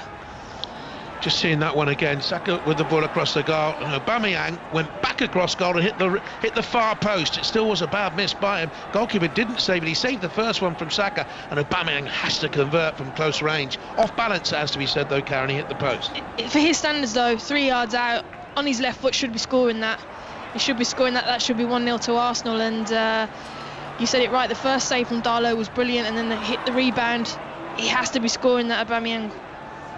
6 goals this season. This is his worst season to now since 2010-2011. Did score against Arsenal, though, against Newcastle, though, in the FA Cup. And signs have been improving, getting his confidence back.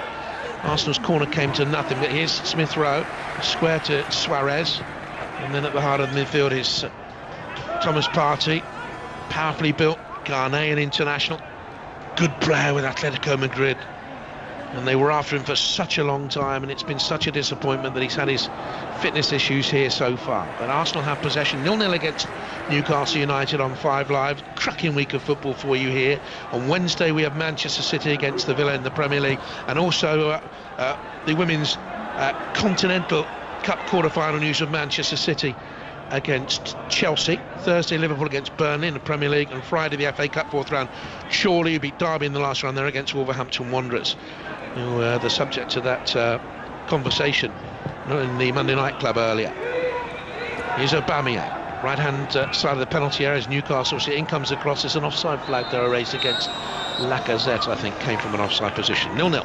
Jonathan, I was saying before, when Arsenal had that chance, Smith Rowe, he's been really, really clever, because he's just playing on the outside shoulder of the midfield, and he's kind of edging towards Saka, and what he's trying to do is trying to cause an overload and cause problems there for Jamal Lewis, and they can't cope with him and Saka.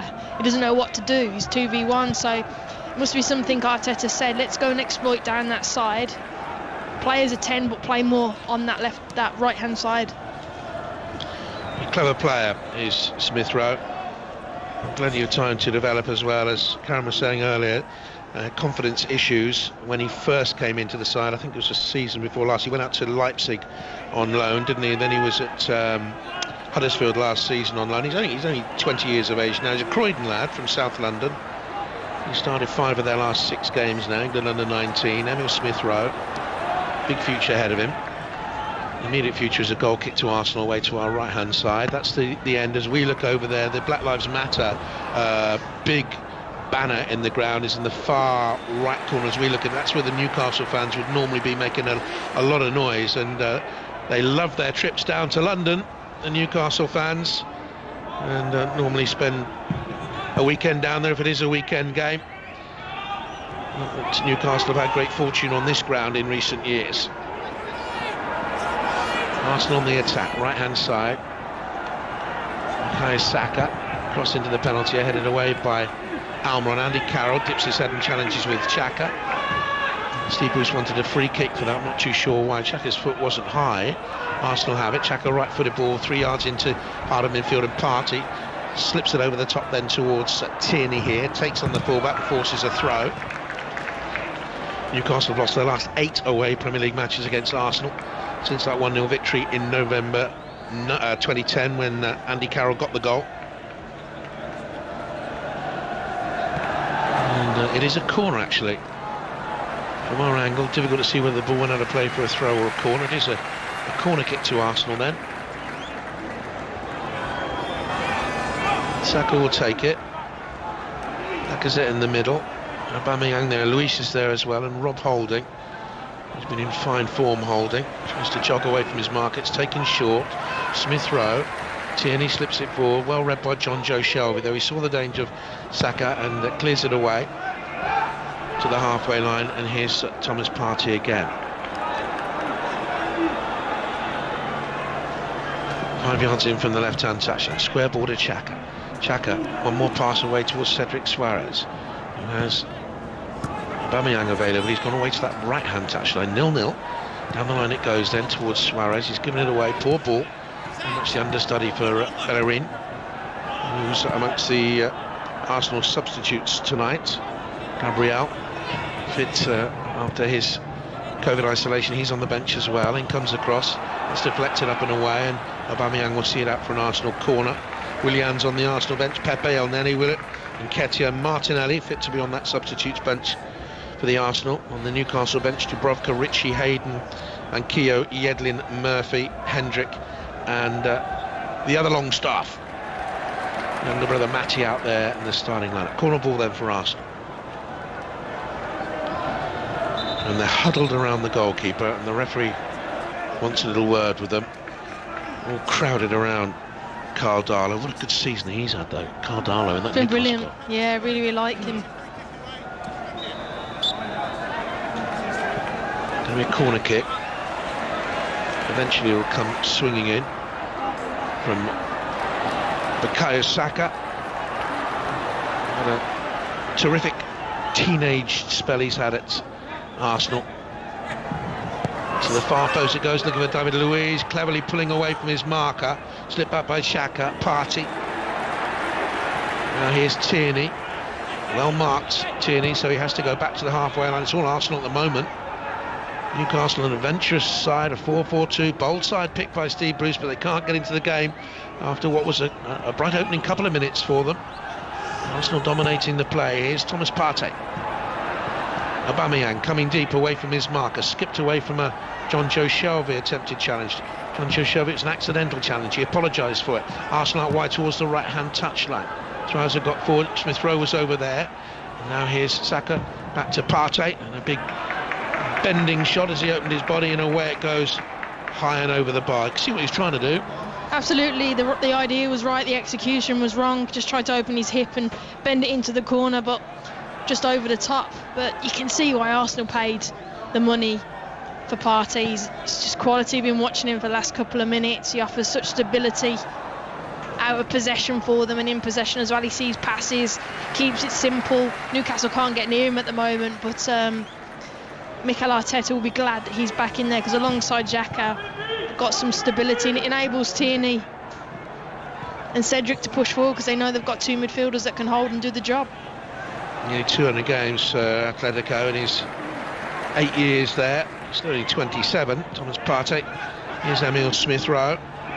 Tried to push the ball out wide, wasn't a good ball. All out from South London. One of his nicknames amongst the Arsenal fans, the Croydon De Bruyne. Well, praise indeed if you can ever get close to the standards set over the years by the great Belgian one. Just seeing how Arsenal just getting into their rhythm, passing movement, and everyone from Newcastle's pretty much back well in their own half, and that's the issue. They don't have the outlet. The outlet's too deep, and the more confidence Arsenal have in moving the ball. Note about Smith Rowe was passed me by our producer George, who was a supporter of a South London club. I'm not allowed to say which one it is, but it's not the Palace. Cross towards the far side, headed away out of the penalty area, and now Newcastle can raid down this right-hand side with Almiron skipping beyond a Partey challenge. He's been Newcastle's brightest player so far. Wilson making a good burst in the middle. That opened up a gap, and he can get the pass away towards Andy Carroll, far side of the penalty area. Back it goes then to Almiron, and the shot was bright and purposeful, but just over. He's looking good tonight, Almiron. He's picked the ball up from deep. And sometimes when you don't have an outlet, this is what you have to do. You have to carry the ball at lengths. He's carried it 40-50 yards. Driving at the heart of the Arsenal back line and just backed off. He picks out a pass to Andy Carroll, who gives it him back because it was on Andy Carroll's weaker foot, sets him up and just has a shot just outside the 18-yard, and Leno just saw it comfortably over. But he's looked really, really bright, Almiron, on this right-hand side tonight. Shining, isn't he? He has those bright, shiny days and other days when the light is dimmer. He's subbed 4 times in his last 5 games. Mercurial player, plenty of pace. Now here comes Granit Xhaka. Put it into the penalty area. Lovely touch off. Always a handball claimed by Arsenal as the ball's knocked down by Smith Rowe to the run of Lacazette. And that handball appeal was led by the manager down there in the dugout. As Aubameyang slips it wide to Tierney inside the Newcastle box. Good covering there by Emil Kraft. And then the protests continue down there in the technical area by Mikel Arteta.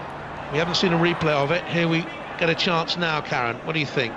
I think it's come off his leg first and then hit his arm, so then that's not a handball off Jamal Lewis. It did hit his arm, but the ball's come in and it's hit off his quad and then hit on his arm, so there's nothing he can do about it, so the referee's made a good decision. Now that's clear in the current interpretation of the law, that if it comes off your body onto your arm from close range, that is not a penalty kick, not a handball. And a corner kick taken here then by Saka into the middle, free header. Ooh, the referee's already blown. Must have been an infringement as Holding made his way into the penalty area there. There's a foul on Lascelles there. Mikel Arteta still asking the fourth official why that wasn't a penalty. He goes away shaking his head, but the rules are the rules, and it clearly did hit Jamal Lewis's leg before his hand. Remarkable that Norwich are doing so well in the Championship when they've let the bulk of their young potential talent from the defence go from last season. Jamal Lewis was there, the left back, of course. Northern Ireland International doing really well in the Championship. Norwich, lovely, well-run club. Newcastle on the attack. Good to see them doing well, Karen, at the top of that table, Norwich City. They've got a very strong squad. I'm sure Chris spoke about it at length. Still kept a lot of their players. Premier League squad, that, potentially. Smith Rowe here, finding space on the Arsenal left-hand side. Lascelles goes across the medium, pulled it back to Aubameyang.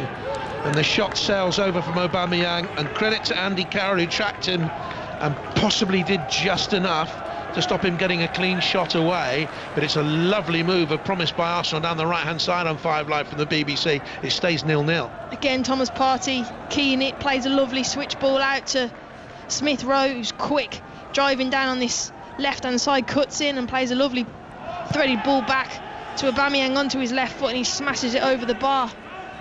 Andy Carroll has every right to turn to his midfielders there and say, yeah, it's one thing you applauding me, but where were you? I think that's the issue, Jonathan, is I do think at times Longstaff can struggle to get back, and in that instance John Joe Shelby was actually attacking, so both your midfielders are out the picture. So credit to Carroll, he's got to do a job for the team. Carroll's done well there again, turning it wide to Almiron. He's fired up for this one, Andy Carroll. And when he's on his game and fired up, and if Newcastle can provide him with service, he can still be a major threat at this level. 32 years of age now. Scored 5 Premier League goals in the past against Arsenal. He's missed far too much football, of course, over the year. Nearly 200 games he's missed through injury in his career. Here's Partey now for Arsenal, halfway inside the Newcastle half. 0-0. A little step over by Smith Rowe. He thought Aubameyang was in behind. It's gone through to the goalkeeper. Yeah, just a lack of communication there. You know, Arsenal now starting to get these chances on the counter-attack.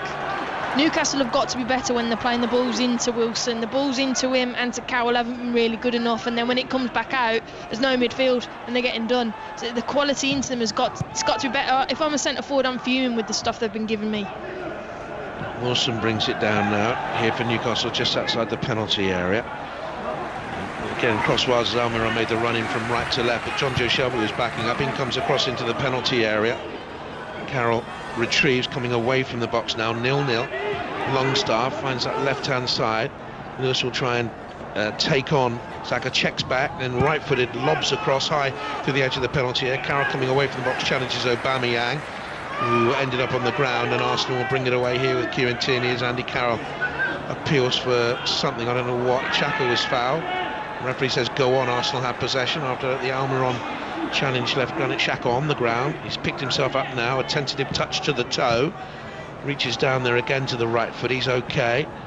Steve Bruce turns and has a look back at his technical area down here. He's asking a question of one of his coaching partners. In comes the Arsenal cross. Lacazette skips away from the challenge of Lascelles, goes down on the ground. Don't think it was a penalty. It's through towards the goalkeeper. 0-0.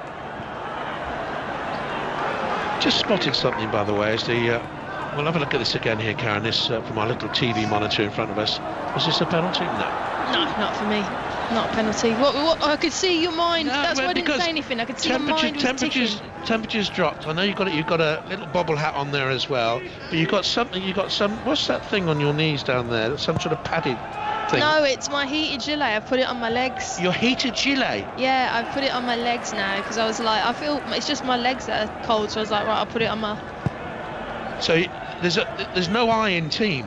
Where's mine? George has got one. Producer George has got right, one. Here we go. If I'm going down, George, he's getting into trouble as well. George has got one. Sutton, come back quickly. At speed. I'm all on my own here. They're ganging up on me. He comes across to the edge of the penalty area. He looks very comfortable, I'll tell you that anyway.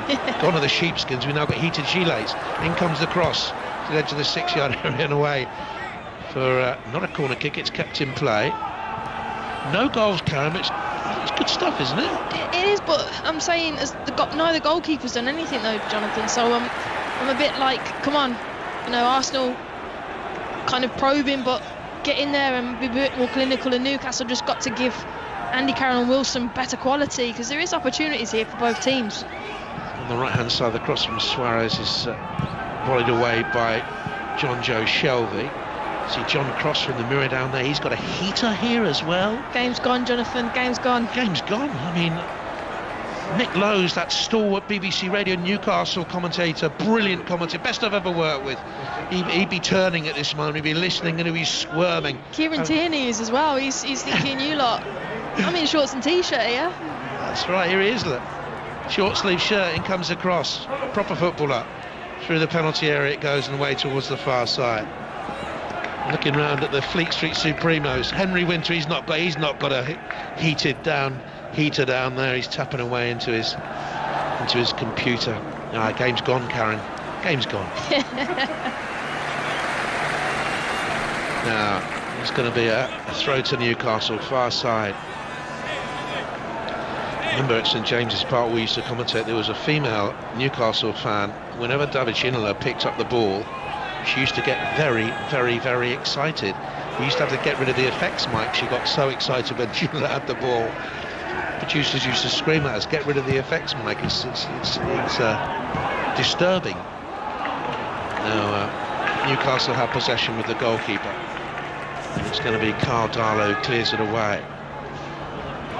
And well headed down by Rob Holding. Hasn't he emerged, Rob Holding, as a mature centre-half of Premier League stature? Brilliant. I think he was always really good. I think the stats before his ACL, whenever he played, they had clean sheets for fun, and he did his ACL and was out for 8-9 months, and then it usually takes a year for you to get back into your rhythm, and he's found it now, and he's got a partner in David Luiz, he's got the experience, and he's really matured, as you said. And Arsenal now finding a clear back four, really. Tierney as well, they've all kind of grown, and there's Bayerin's got back into form since his ACL. I know Cedric's playing tonight, but a bit more consistency to their side. It might have been a Newcastle player. They were interested in him, but Arsenal wanted to keep him. They've just rewarded him with a new contract. Dan rightly said he was out with that ACL from December through to the September of last year, wasn't it? Year before. It's a lot of football. It's a free kick here for Arsenal, halfway inside the Newcastle half, right out here down towards the near touchline, which is about 50-60 yards away from us. Xhaka took a free kick with a rolling ball back to Luiz, gets it back again. Jamie Cook quite happy for things to go on. Aubameyang into the box, and Lacazette has pushed his man, and Arsenal will feel that's unjust. Newcastle will see it is a right decision as Kraft was pushed there by the Arsenal centre forward. I think Arsenal, I really enjoy how they play, the pass and the move, and at times it's like chess, you move here, but sometimes that's why I like Smith Rowe. He just picks the ball up and dribbles with it, and Saka, where they do the unpredictable, and I think sometimes I want to see more of that from an Arsenal side, because when you're predictable it's quite easy to defend against at times, the pass and movement. You can't defend against pace, the trickery of Saka, the intelligence of Smith Rowe, Aubameyang, and that's what's really set them apart the last few weeks. Lacazette teams up with Xhaka. It's a good ball out wide to Aubameyang, and Arsenal are purring. They played some good stuff in this first half. 0-0. Attacking the penalty area, left-hand side. Aubameyang goes beyond his man, blocked off, but goes to ground far too easily. Cher was just blocking him off. He did nothing wrong there. Not Cher, I beg your pardon. It's Emil Kraft who got the block challenge, and there's nothing wrong with the defending. He went down far too easily for me. No, he gets himself into the penalty area and he gets in a 1v1. He's just chopped it around. He's got a little bit blocked, but he knows himself, Aubameyang. He just gets straight back up. He knows that it was good defending and there was nothing in that. Looking in the notes on Emil Kraft that I keep over the years in my database of football stats, very boring individual, Karen. I just saw George laugh at that though. That's why I laughed. He was a Manchester United fan when he was a kid, but also he was a keen floorball player, and I didn't put in my notes what that was. What's floorball? I don't know. He comes from Stockholm. Perhaps someone can help us out with that. I don't know what that is. George he's the font of all information. He's got 5 minutes to find it out for us. You need to write it in your book then though, Jonathan, so next time you come to it you know what it is. I can't read my own writing half the time, that's the problem. Every day and every way, getting better and better. Now Newcastle have possession. Shelvey out wide towards Jamal Lewis. Good season for Norwich last season despite their relegation. He manages to get beyond the covering challenge of Partey, who's gone forward down that right hand side now for Arsenal. Tracks back into the middle as Newcastle have possession on the edge of their own penalty area. Themselves with no question of a Newcastle back five here today.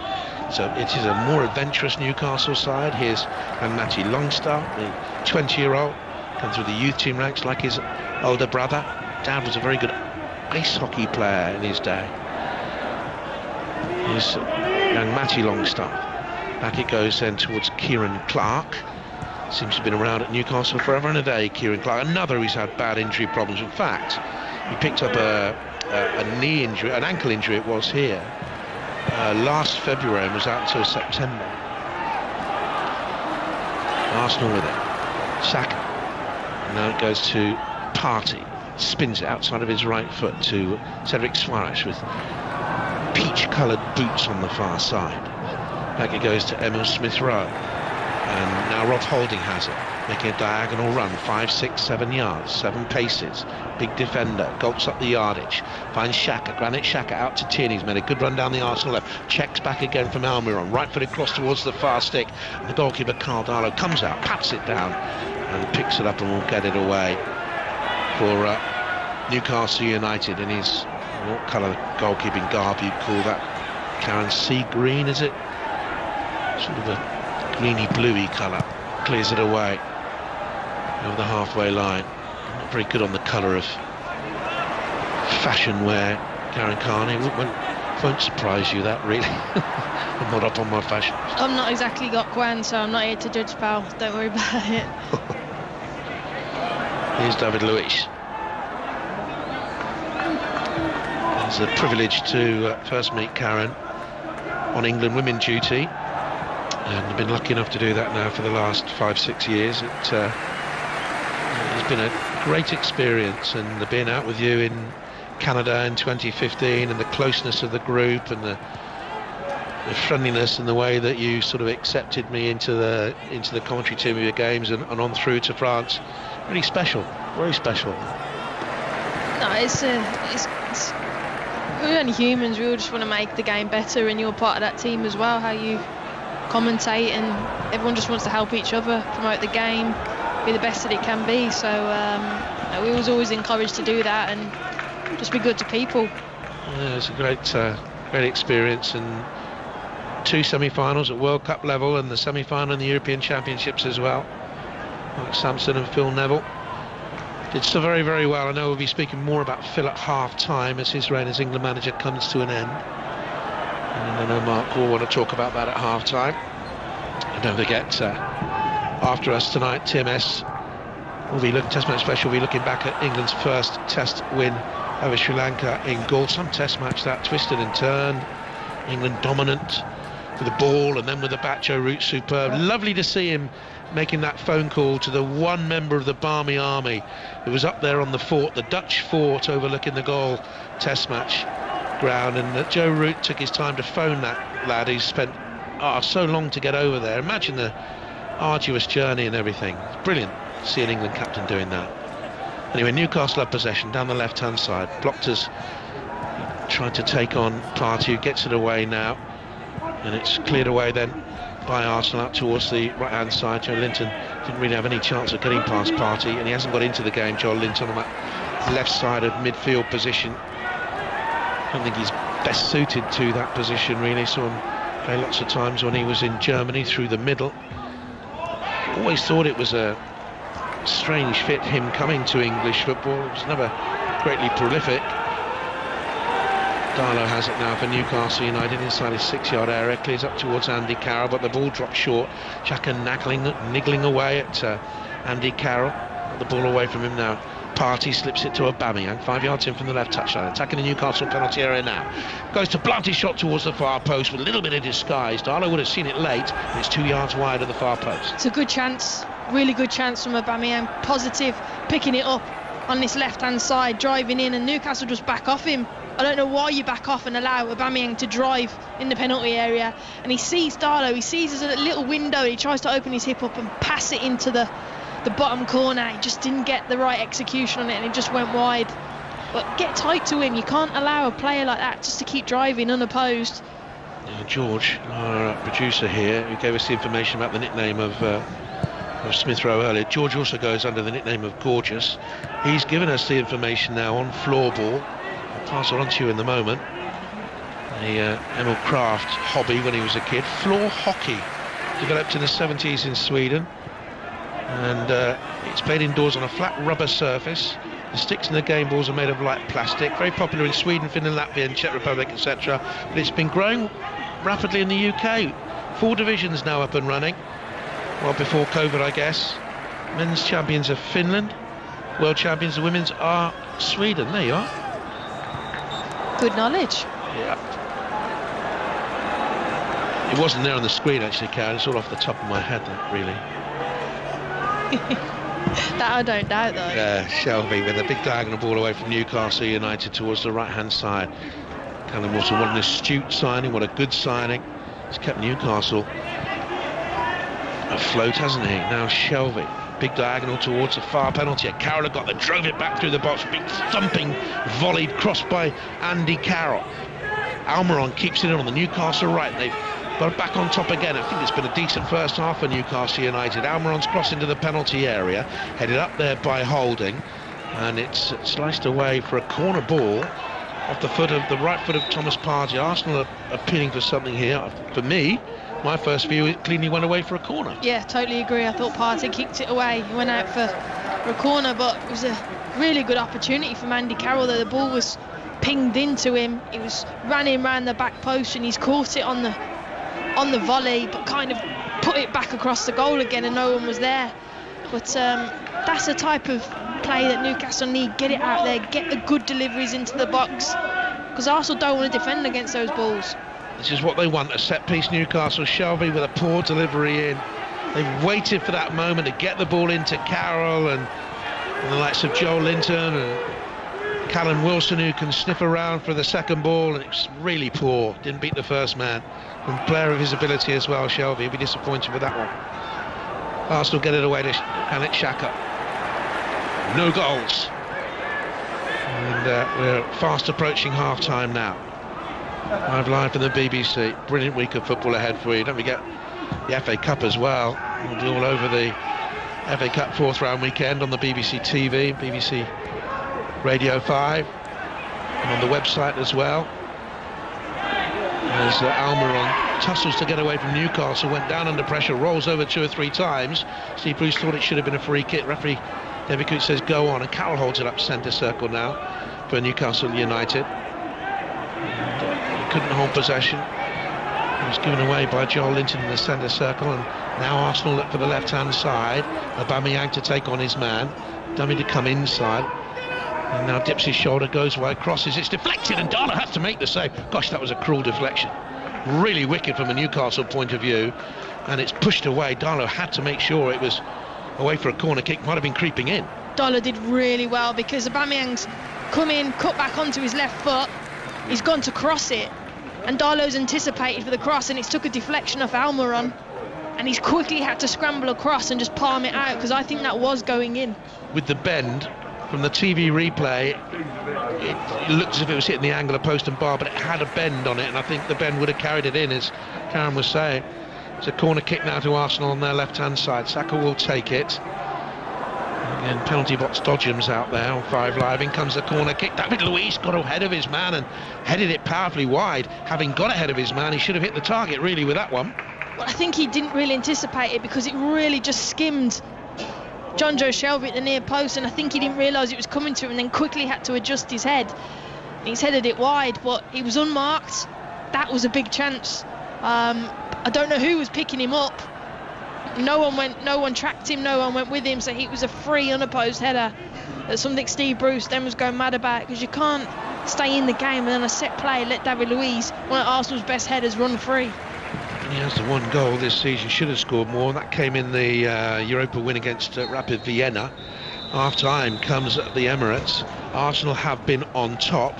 They've had more of the ball. They've created more chances. Newcastle haven't had one shot on goal. But that doesn't tell the whole story about Newcastle, because they have been more adventurous. They started off brightly with Almiron. They just haven't converted that brightness and that effusive start into chances and opportunities on goal. As they go off, it is an improved Newcastle United side, though, and it's 0-0 at the break, chappers. Yeah, who would you say there are more positives for, Karen? I would be probably Newcastle in terms of where they've come and what they've been under, the scrutiny they've been under. Arsenal have dominated, as Jonathan said, with possession, but I think they've been disappointing in terms of the final ball, the execution, and really testing Darlow at times. But Newcastle have dug deep. There's been some good performances. Kraft's done well against Aubameyang. Almiron's looked very, very bright. Andy Carroll's looked good as well, but both teams are pretty much the same, been really disappointing in the final third, with crosses not being good enough, not beating the near man, and not just getting the shots off. So it's been fairly even, I would say, in terms of 18-yard box, but Arsenal dominated the possession more. Second half on the way then, of course, here on 5 Live Sport. During half-time, you'll hear from Joe Root, Neil Lennon, and we'll discuss Phil Neville leaving his role as England women's manager to be the new head coach at Inter Miami. 14 minutes to 9. Let's just get the latest BBC News. Listen on BBC Sounds. This is BBC Radio 5 Live. With the 5 Live News, I'm Nick Hatton. The number of people being treated in hospital for coronavirus has hit its highest level since the pandemic began, with the NHS looking after 37,745 COVID-19 patients. A further 599 deaths related to the disease have been recorded in the latest 24-hour period. Meanwhile, the number of vaccine doses administered is also increasing rapidly, with the total now in excess of 4 million. However, ministers have acknowledged there are regional differences in vaccination performance. The Commons has backed a non-binding Labour motion calling for the £20 increase in universal credit to be continued beyond March. The government, which dismissed the vote as a stunt, ordered its MPs to abstain. Labour said ministers had missed an opportunity to give families certainty and help the economy. A judge in Moscow has ruled that the Russian opposition activist Alexei Navalny must stay in custody for at least 30 days. He was detained when he arrived in Russia yesterday. Mr Navalny, who was the victim last year of an unsuccessful poison attack, says it was an injustice. And a Michelin star has, for the first time, been awarded to a vegan restaurant in France. The restaurant, which is near Bordeaux, needed to be crowdfunded because banks were sceptical that an entirely vegetable-based menu would attract enough customers. The owner said it showed nothing is impossible. The FA Cup 4th round. And it comes and in it goes! Cheltenham Town, Manchester City. That is a fabulous strike! Chelsea, Luton Town. Fed into a dangerous area! Manchester United, Liverpool. Just when you think you've seen it all, incredible. No replays, guaranteed goals, zero filler. Where did that come from? What a strike! The FA Cup 4th round. Follow all the action across the weekend on 5 Live and BBC Sounds. This is 5 Live Sport with Mark Chapman. So goalless between Arsenal and Newcastle at half-time. Elsewhere today, England head coach Eddie Jones will be without assistant coach Jason Riles for the upcoming Six Nations. Riles and his family have chosen not to relocate from Australia to England this month because of the current COVID lockdown. England needed just 35 minutes this morning to complete a 7-wicket victory in the opening test against Sri Lanka in Galle. Johnny Bairstow hit the winning runs to put England 1-0 up in the 2-match series. Joe Root said his side coped well after a challenging preparation. It's always difficult. You're looking at coming into a tour off the back of no preparation. You've got two spinners playing minimal cricket coming into this tour and expecting them to then try and bowl a side out after the first innings where everything fell in our favour. I think actually as a bowling group we operated very well. They've just come out of the game with those two lads getting fifers will give them a huge amount of confidence, and it's a great experience for them. But I thought our seam group were excellent as well, and to get as many wickets as they did in these conditions, testament to how well they've bowled. But we're very aware that we're going to have to keep looking to get better, and that we're not. This is not the finished article in these conditions, and that things will get tougher as this tour moves forward. So, as long as we keep that attitude of looking to improve, looking to build on this, and the more cricket we play, knowing that we will get better, I think we'll put ourselves in a really good position to build on what is a very nice start now. Yeah, and that was shown actually by both the spinners. Both of them have been interviewed here over the last few days, Bessa and Leach, and congratulations on your fivers. Oh well, I could have bowled much better. I mean, they both put their hands up, and they know they've got some work still to do. And I think that's okay. I think the fact that they're very honest, they're giving a fair appraisal of what's gone on, and that they're keen to get better that's what you want. You want that attitude. You want guys to look to always improve all the time. And like I say, they've not played a huge amount of cricket coming into this series, so the more overs they get under their belt, the more that they can get into that competitive mindset of that one-on-one battle with the batter, start thinking more tactically instead of technically, the better that will be for that. And like I said, it was a really pleasing performance all round from the bowling group. The fact that everyone played a part, everyone managed to either contain the game and make sure that they weren't going anywhere for periods, or when we did get a couple of wickets, we were able to build pressure alongside it. Plenty more reaction in the TMS podcast, which you can hear actually from 10 o'clock tonight on 5 Live. The podcast also available via BBC Sounds. The second test begins on Friday. India will need to bat out the final day of the fourth test against Australia in Brisbane to retain the Border Gavaskar Trophy.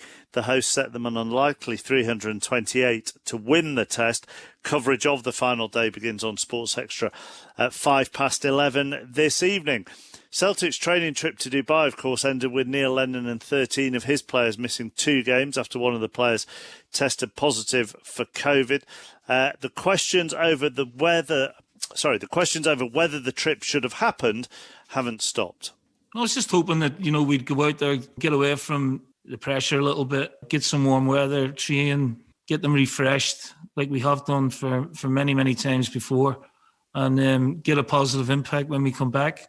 This thing is sort of taken off and we've been shot at from all sides. For anyone to call it a jolly is totally disrespectful to their professionalism and the way they conduct themselves as men. Not everything was perfect, but you show me anyone who is doing the right things. My apologies to the fans, because 13 players and 3 staff had to isolate for 10 days, which is ludicrous. I'm not apologising for anything else. I'm not apologising for going out there and training for a week. I'm not apologising for the players having a day off. We did not abuse any privilege. We did the right things. We were absolutely, totally professional. We had a little drink in the afternoon on a day off, completely allowed, no law breaking. Yet no, we come back to this barrage of absolute hypocrisy. Neil Lennon on Celtic's training trip to Dubai. Phil Neville has left his role as England women's manager with immediate effect to take charge of Inter Miami, who are, of course, co-owned by David Beckham. The FA will now have to appoint an interim head coach for England and Team GB at this summer's Olympics before the new full-time boss, Serena Weigemann, takes over in September. Former England international Karen Carney at the Emirates for us, alongside Jonathan Pearce, who commentates on plenty of the international tournaments that England's women have been involved in. Karen, how will Phil Neville be remembered as England women's manager? I always think an international manager should be judged on how to do at tournaments, and he was part of that squad. And I think moments away from making a World Cup final. You know, Ellen White's goal was disallowed just literally by, I don't know, the smallest of margins. Missed a penalty in the last minute, and I think that's where you get judged upon as an international manager is where you do at the major tournaments. In the semi-final, I think that will be remembered for Phil. We won the She Believes as well. It was the first time we'd done that.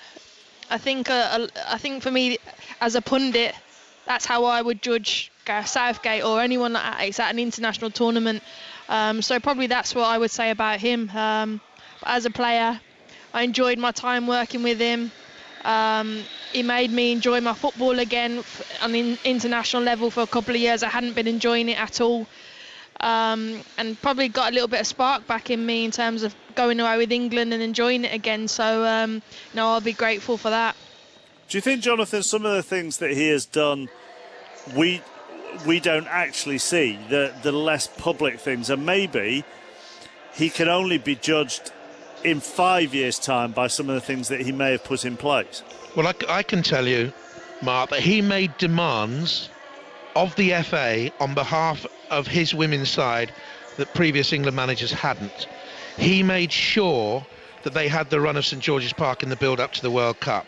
They weren't playing second fiddle to the men there. He made sure they had the best transport, the best facilities when they went away.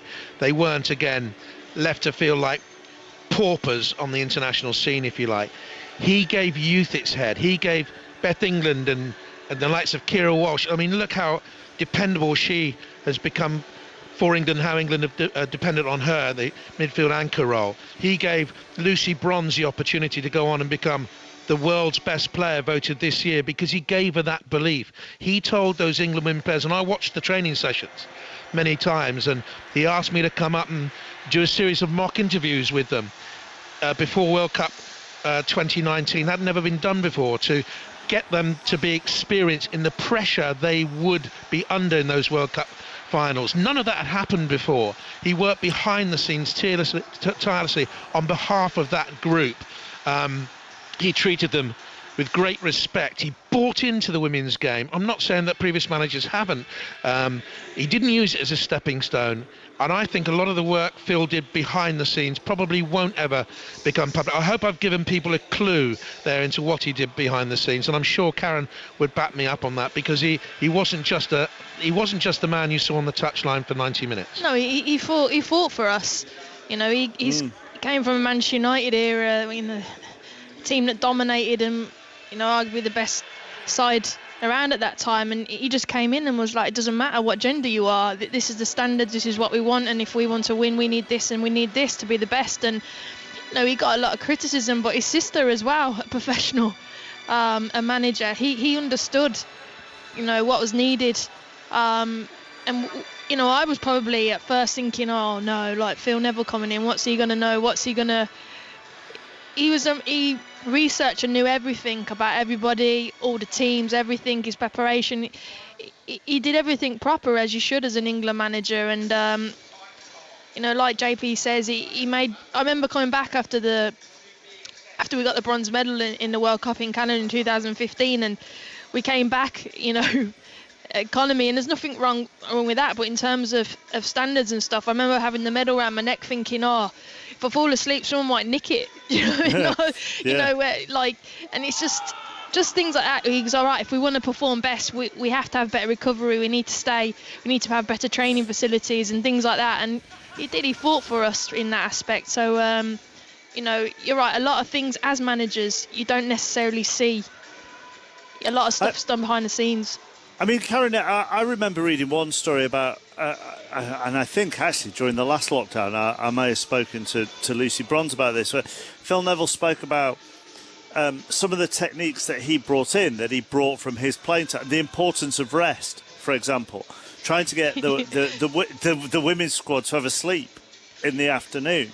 And it took a while to get that kind of message through. He'd go off to his room for a sleep, but then come back down to check that everybody was in their rooms and everybody would be, playing pool or sat around or whatever it was. And so I wonder whether one of his greatest strengths is what you both said, is that he made it football is football, whether it's played by men or women. Yeah, I think that's exactly it. He just simplified things. He just, rest is best. Go and get recovery. At times, because I guess the women's game, it's been hard. We always try and make strides. We always wanted to do more, and sometimes it's like, no, relax, just chill. We've got this. We've done the work. We've worked hard. We've put in the training session. We know what we're doing. He kind of simplified it, and I think that's why probably a lot of us enjoyed it. We just went out. We give our best.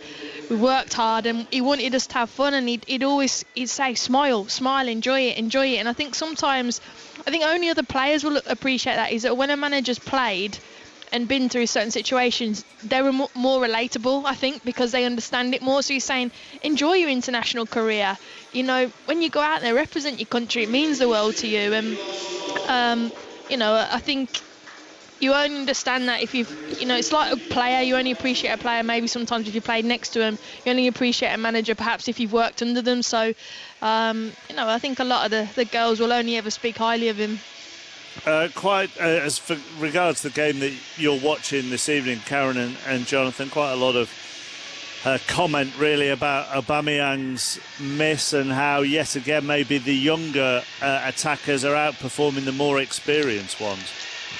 Yeah, I would say so. The bright sparks have been, for Arsenal anyway, Tierney. I think Partey's starting to grow into the side. I want to see more of Smith Rowe because I really do think he's a difference maker. But for Newcastle, Almiron's been really, really good and effective. But as you said, both 18-yard box have been disappointing in terms of that final finish, that final edge. And Aubameyang, as you said, has missed a couple of good chances. So we'll see how the second half pans out. All yours, Jonathan. Thanks, Mark. Newcastle kick us off and underway then in the second half in the black and white shirts. Famously, of course, black shorts, back socks. Arsenal in the red and white. And Rob Holding has it on the edge of their penalty. I've seen very little of Lacazette in terms of goal threat. And the Lacazette, the Aubameyang of the FA Cup semi-final and FA Cup final, when he rolled in from that left-hand side, brimful of confidence, and scored such crucial goals, isn't there at the moment. In that first half, he had a couple of opportunities to do that. There was a tentative sort of prod. He opened his body and tried to bend it into the far post, but it wasn't there. Whereas last season it might have been, or certainly was, I should say. Anyway, here's Saka for Arsenal on the right-hand side now to attack the Newcastle box, and it's cleared away. And Arsenal have it back again with Partey down the line to Cedric Suarez. Checks back under a little bit of pressure from Joel Linton, tracking back Joel Linton on the left-hand side of the Newcastle midfield four. Arsenal with Leno in goal, Suarez holding Luis and Tierney, then Xhaka and Partey holding midfield, Saka, Smith Rowe, Aubameyang and Lacazette in the middle. They're attacking the Newcastle goal away to our right-hand side. The clock end drops here to Lacazette. There's his first effort on goal, and it's pushed away into a dangerous area and swept out by Lascelles, the Newcastle captain. That's a brilliant save from Darlow, because I'm at an angle where I can see as soon as Lacazette's hit it, there's a few bodies in front of him. He's hit it low with power, and Darlow saw it quite late. He's got a really good strong hand, and even more impressively, he's palmed it away, not in the path of an Arsenal player. Brilliant save. I think the words from Mikel Arteta to Alexander Lacazette at half-time would have been get more involved and test the goalkeeper more, and he did that very, very well. Fine save, really good save, low down to his right-hand side. I think Steve Bruce is agitated because, 2 minutes into the game, Darlow's having to pull off a fantastic save like that. But credit to Arsenal, they've come out a little bit more aggressive. And you're right, get the shots off. Darlow really put him under pressure. Front of Darlow, Kraft, Lascelles, Clark and Lewis, about four. Then you've got Almiron, Matty Longstaff, Shelby and Joel Linton on the left-hand side of the midfield four, and Callum Wilson, Andy Carroll up front. And though Arsenal have dominated possession and they've had the better opportunities, just got this sneaky feeling here today that if Newcastle can keep it 0-0 till about 75, if they can win set pieces, Arsenal have been very, very careful not to give Newcastle those sort of dangerous set pieces in risky areas. If they can get one, Carroll rises, nods it down, Callum Wilson. You never know what they might get out of this game. Carroll's risen there with Holding behind him. Newcastle have it on the left-hand touch. Joel Linton lobs it down the line. Lewis gives chase. Suarez is there to clear it away. Newcastle throw way to our left-hand side, around about 70 yards to our left-hand side. It'll be a throw and to be taken by the Northern Ireland international Jamal Lewis. Luton-born Northern Ireland international, just back from the knock he picked up at the end of December. Hasn't started since mid-December, Lewis. He hesitates over this throw. Into the penalty area it goes. Little flick away by Bukayo Saka, and that gives Newcastle United a corner. Here is one of those set pieces I was talking about. Now, they only have one corner kick in the first half. Jonjo Shelvey took it. It was poor, didn't beat the first man. Lacazette is that first man in the 6-yard area for Arsenal, ahead of the near post. All this we floated in higher towards the gaggle of centre halves. No, it's again really, really poor. It didn't get higher than thigh level. In fact, it was a diving header away there by Lacazette that blocked the danger. So disappointing. Newcastle have it back on the halfway line. Almiron to the centre back, and it wasn't a centre back, it was Kraft who hooks it forward to the edge of the Arsenal box. They clear it away. Now run from right to left by Partey, and he pushes the ball out. Good ball out here to Aubameyang on the run into the penalty area. Aubameyang shoots, Aubameyang scores. That's what he did in the cup run. That's what he didn't do in the first half. He's done it now, and Arsenal lead here against Newcastle United from a Newcastle corner kick. Arsenal won it, broke, scored 1-0. You said it exactly right, Jonathan. It came from the Newcastle shocking corner, and you get punished because when everyone's forward, Newcastle don't have the pace to get back, and Aubameyang absolutely punishes them. It's a fantastic individual goal and bit of brilliance from him. Partey again, key in the first half, switches the ball out to him, and Aubameyang's in a 1v1 situation. They back off him stupidly. He cuts in onto his left-hand side, and his left foot, I think it does take a slight deflection off Kraft, and that's what really takes it away slightly from Darlow. No, it doesn't. It's an actual just direct left-footed drill into the corner. Arsenal lead. Sorry, Karen, that was Aubameyang back at his best. Absolutely. I think Darlow was anticipating going across him, and he dived, and instead Aubameyang went to his near post. Brilliant finish, and that'll do the wonders for his confidence now. 1-0 to the Arsenal. An old refrain. Can Newcastle come back? I think there have been signs of more promise about them, but you still got to get the results, and if they lose here, things will start to look troubling in terms of their league position and the teams below them. Jamal Lewis tried to combine there with, on this near side, Joel Linton on the Newcastle left, where I hate to pick on him, Karen, but you played left-hand side, cutting in off the left-hand side. He doesn't look suited to it. He just doesn't look suited. Joel Linton. No, he's a centre forward. You know, he's not that type of player that you play on the left and cut in it. He's got a trick. No. Has he got the intelligence of a 10? No. So he's not that type of player. He's a centre forward. So I feel for him. He's putting in a shift for the team. It's just not his strength. And see Bruce again, he's saying, I'm trying to get all my attacking players on, but sometimes you're not better to play a left winger out there. Carroll for Newcastle, back to Jonjo Shelvey, halfway inside the Arsenal half. He spreads the play from right to left to the left-hand touchline. We know Jamal Lewis can get forward. Longstaff, referred to his older brother today. Shelvey's just to his right-hand side. Back to Longstaff again, flame-headed. Newcastle United youth team product to the left-hand touchline. Lewis played it into Joel Linton. Went to get a return. He's blocked off. It's a free kick to Newcastle United, about a yard in from the left-hand touchline and halfway inside the Arsenal half. 1-0 to Arsenal. 5 Live from the BBC at the start of this huge week of football for you. Tomorrow, Southampton against Shrewsbury in the FA Cup for the right to play Arsenal on Saturday at home in round 4. Wednesday, we've Man City Villa from the Premier League, and here comes the free kick from Jonjo Shelvey into the box and a twisting header. It was Lascelles who got up there with the header from the edge of the penalty area. Perhaps the fact he had to twist so much on the header cost him power with it, and it just sort of lobbed into the hands of Bernd Leno to make a comfortable save. But that is his first save of the game.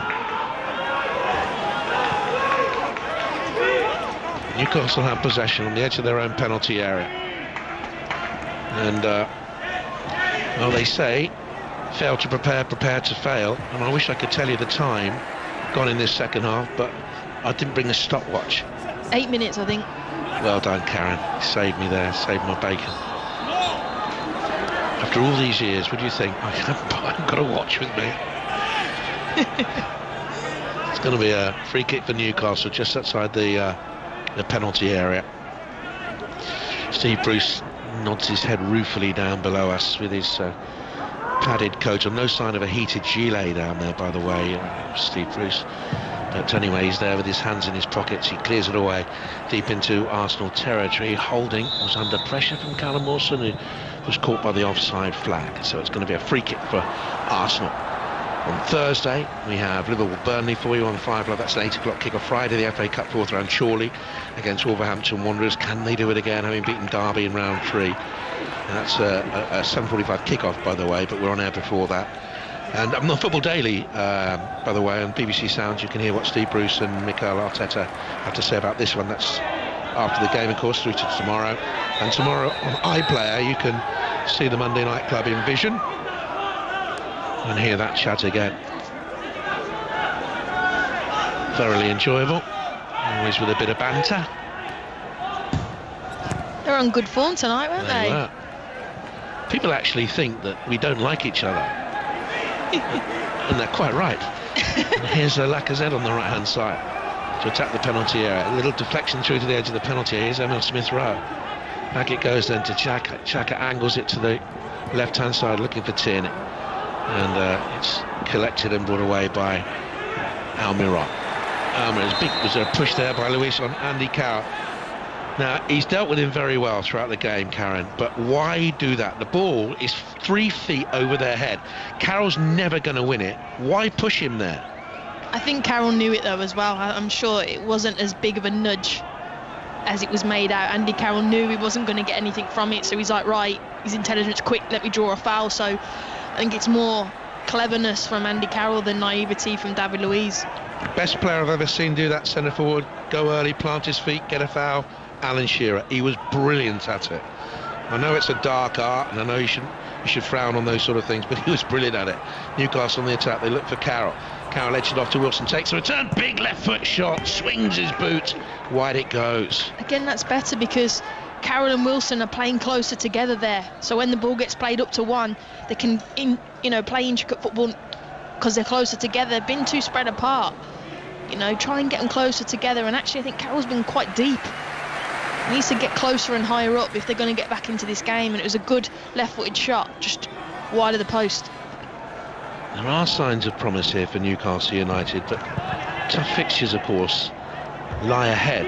Aston Villa away, buoyant this season. Leeds at home, never quite know with them. Everton away, turn the corner they have.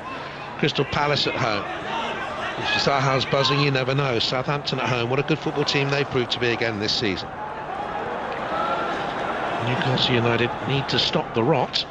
Xhaka bends the ball out wide towards that far touchline. It slips away to where those Newcastle United fans would be standing. Many of them would be in short sleeves. 1 or 2 of them would be bare-chested, even though it's January. It's not the coldest of January nights, but they make great travelling companions, I would think, and they're always vociferous. There is a commentary tale I could tell you, and I'll do it on another day, Karen, not on air, when 3 of us in a commentary booth ended up with no clothes on doing a commentary. It's not a story for now, but it was at the Parc des Princes. Arsenal were playing, and it got very, very hot. And there you are.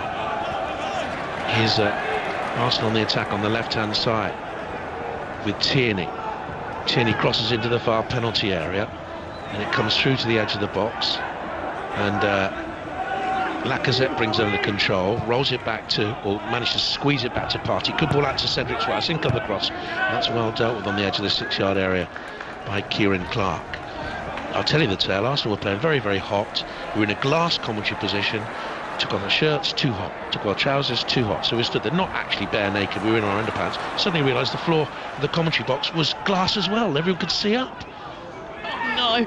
I know, very embarrassing. Arsenal on the attack here. Saka, interchange of passes with his centre forward. It comes back towards the left-hand side, and Tierney. So a good interchange there between Saka and Lacazette in the centre forward position. Eventually it's lobbed over by Tierney. But pressure on the Newcastle box there. Yeah, fantastic defending to get the block off, but Saka there playing a nice intricate pass into Lacazette, cuts in. I think it's Kraft that has a block. Just had the shot. 12 yards out, right inside the penalty area. That would have been a goal. Credit to him, he's got a block off there, keeping his side in the game. 1-0 to Arsenal. And Mikel Arteta will be pleased with some of the passages of their football in the first half, not the finished article. And the game is still too close to call, he knows that. Here's Wilson now for Newcastle, 10 yards outside the Arsenal box, pushes it to the left-hand side. John Linton did well to keep it in, he had to stretch, tried to push it back. Can't fault him for effort, certainly not. Back it goes to Matty Longstaff, and they went out of play for a throw-in. They've stolen a couple of yards, so Jamal Lewis will have to back up 3 or 4 yards on this left-hand side. There was talk about as he lost the dressing room. You can't see that from this Newcastle performance at the moment, can you? No, they're definitely fighting, trying, they're running harder. The intensity is just there, it's just lacking the quality. There's a strange remark though in the build-up that he's now going to do it his way, as Chappers was asking us about it in the build-up to the game. I'm going to do it my way now. As Mark was saying, whose way was he adhering to beforehand? And I've known Steve a long time. He's a forthright and honest individual. Some of the criticism of him has been personal and not acceptable in that respect, but he knows they're not playing well enough. He knows they're not open enough. They're not carrying the game to opponents. They are here now, down the right-hand side. In comes a cross from the right back, advanced down that far side from us, Emil Kraft, but it's too near the goalkeeper, Ben Leno, in his lime green Arsenal goalkeeping garb, and he rolls it out then to Partey. Easy ball, slip to the left-hand touch. Aubameyang, 1-0 to Arsenal. His goal separates the sides. So it's Emil Smith-Rowe going up through the gears and attacking the Newcastle penalty. He's breezed into the box, pulls it back, brilliant goal, 2-0. Bukayo Saka with the task of beating the goalkeeper Karl Darlow, but Darlow had no chance, and all the work was done on another Arsenal counter at speed down that left-hand side, and brilliance from Emil Smith-Rowe. Again, it's the same story. Newcastle playing football, get the ball out wide, do well, get a cross in. Cross was poor. They get it, Arsenal, and they go, right, this is where we change gear. We know Newcastle are out of shape. Get it out to the main man, Smith-Rowe. He just glided past the Newcastle defence there, cuts in, and it's about composure. And he gets to the byline and cuts it back to Saka, who's unmarked, and just taps it in to make it 2-0. But the two young kids, Smith-Rowe, brilliant, and Saka, who's been Arsenal's best player this season, punishes Newcastle, and that's it, that's game over now. Lascelles was left by Smith-Rowe. He was just brilliant, he's just so good, the young kid. Spoken to him recently about the importance of playing with his fellow youth team products, and I asked Eddie Nketiah about it as well previously, and they've known each other for so long, they've come through the ranks and they instinctively know where their buddies are going to be, and it was a lovely run by Emil Smith-Rowe. Really is coming into his own now. It's the same with Maitland-Niles. I watched him play. Smith-Rowe played left wing, and Maitland-Niles played left back, and you can see they all know each other, all their movements, their patterns. You're right, because they've played together for so long.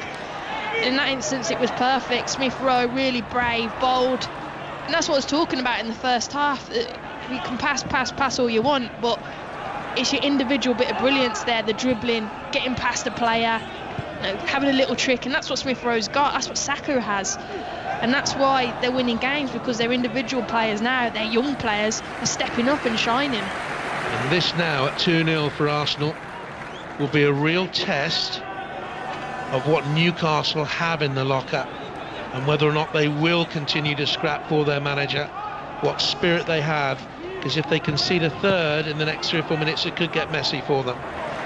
The thing is, Jonathan, you're only as good as your players, and the 2 goals that they conceded was when they had the ball. They're more vulnerable in possession, because once they give it away or that attack breaks down, Arsenal punished them twice on 2 occasions. Xhaka with a shot that was boomed away by Lascelles, but the Arsenal pressure continues. Here's Shelby back to the edge of his own penalty area. Lascelles clears it away. Carroll tried to hold it up. He's done well actually to find Almiron, and slips it beyond holding here. And Wilson now for Newcastle attack the Arsenal penalty area. It's 2 against 2, it's 2 against 4 now. Arsenal got numbers back. Wilson turned, shot, it was blocked. Retrieves the ball between the Arsenal penalty area and their left-hand touchline. Back up the line it goes. Carroll on that right-hand side, wearing 7 and in a right winger's position, pulls it back towards the right-back Kraft. Then via Lascelles it comes to Clark, just inside the Arsenal half, finds the left touchline. Arsenal leading 2-0 on 5 Live from the BBC, and it comes to absolutely nothing. Breaks down on Joel Linton, and feel sorry for him really, because he looks like a fish out of water there, and you wonder whether Newcastle United really need to take him off. Ritchie's on the bench, wide player of course, and they are missing. Got Murphy as well on there. Yeah. Can play out wide. I feel for him because he puts in the shift. He keeps working and working, but sometimes you're just not, that's not your position. It doesn't suit you. Ruined the sending off of Fraser now, aren't they, against Sheffield United? Daft to get himself booked twice. They've had COVID problems, beset by COVID problems, and it's taking players a lot of time if they have not just been tested positive, but if they have had full COVID, then it's taking a long time for them to get back to fitness as you'd expect. And Newcastle have had these problems, swept through the training camp. Training camp closed down. But you can't keep making excuses. Jamal Lewis has done well. They're under pressure from Saka, but it bounces back the way of the Arsenal man, and then Lewis stabbed out a foot and retrieved it again. And back it goes then from Lascelles to his goalkeeper, Carl Darler. 2-0 Arsenal. They're going to make a change here as well. Arsenal any moment now. They're going to bring on El-Neni, I think, who's getting ready to come on away to our left-hand side. Maybe they want to protect now with the 4th round of the FA Cup in mind on Saturday. Probably guessing it with Partey, right? Just hasn't played that much football. Keep building him in, the game's done. He's been really good tonight. Find out shortly. Good for Arsenal that Aubameyang got the goal as well, because even though he's got his goal scoring pedigree, Aubameyang, he's a man who scored 270 goals in his career. He has been shy of confidence. Here's Xhaka, who's I think been the best midfield player out there, along with Partey. So Xhaka's had a really good game. Aubameyang into the penalty area. Tierney with a cross, low and flashing, and Lacazette slid in and couldn't make contact, and Newcastle breathe again. Karen Carney. Should have been 3-0. Brilliant fizzed in ball from Kieran Tierney. Just drilled it across, now Arsenal on the attack again. Saka with a cross to the far post, header from Lacazette, brilliantly blocked by Carl Darlow, who came to Newcastle's rescue then. Newcastle heads have gone down. Danger signs are flashing. Arsenal 2, Newcastle 0. Should have been again another goal. Brilliant ball in from Saka. Cuts in, and then there's 2 players. There's Lacazette and Aubameyang, but Lacazette gets there, heads it down, and Darlow makes himself really big, Schmeichel-esque, and saves it. Again, Newcastle they've gone, the confidence has gone, they've given everything in that. This 11 have given everything. There has to be a change at some point, because their belief has gone now. Partey has gone off, and he has been replaced by El-Neni. They got a good hour out of him. Arsenal on the attack now from the short tap corner. In comes the ball bending into the penalty area. Well defended by Callum Wilson. And then his first touch is to nudge it to Granit Xhaka. And then he retreating into his own penalty area. The Egyptian international with the fluorescent orange boots. Holding tucks it back then to Ben Lena, who will clear it away. Newcastle about to make a substitution as well. You mentioned Murphy, and he's going to come on for Newcastle United any moment now as they trail by 2-0.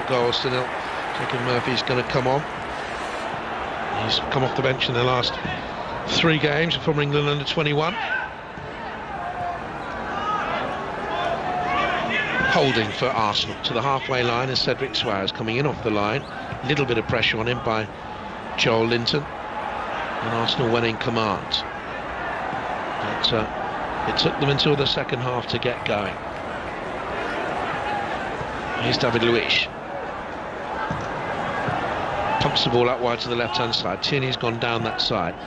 Dropped in a little bit too short for him, and then there's a snapshot from range by the former Celtic player that bounces awkwardly, but bounces well wide. And here comes the Newcastle United substitution, And it's going to be Andy Carroll who goes off to be replaced by Murphy. A little glance towards his manager. And off he comes, Andy Carroll. Now, whether or not they didn't think he could last the 90 minutes, but a little noticeable shake of the head there as he takes his place in the seats below us. On comes Murphy. Joe Linton's gone now up top. Almiron's moved on to the left and Jacob Murphy's now moved on to the right. But he did carry a threat, didn't he, Karen?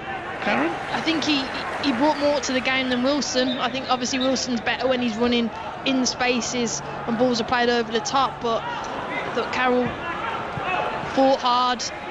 He might be short on minutes, match minutes, and might have been starting to feel something, who knows, but a change was needed. But I'm surprised that Carroll did go off, because he's been probably the most attacking player for Newcastle with Almiron today. Bumming on 50 minutes, Saka on 60. Arsenal have the 2-0 lead. And Rob Holding, who's been excellent again, turns away from Joel Linton. El Neni stabs the ball with his outside of his left foot to Xhaka. Centre circle, spins back to El Neni again. 2-0 on 5 now to Arsenal. And then he nudges it to Xhaka, who opens it up with a bobbling ball. Through to Rob Holding and back to David Luiz inside his own half. Arsenal pedestrian at the moment, no movement up front. Holding ambles to the halfway line. Then Sai puts the ball forward down the right hand side to Saka, rolls inside Lewis, beginning to really buzz now and cause the Northern Ireland fullback some problems. Rolls it to Aubameyang, attacking the left hand side of the penalty area on the outside there of the Newcastle right back Emil Kraft. He still gets the cross in though, and out comes Darlow to make the save.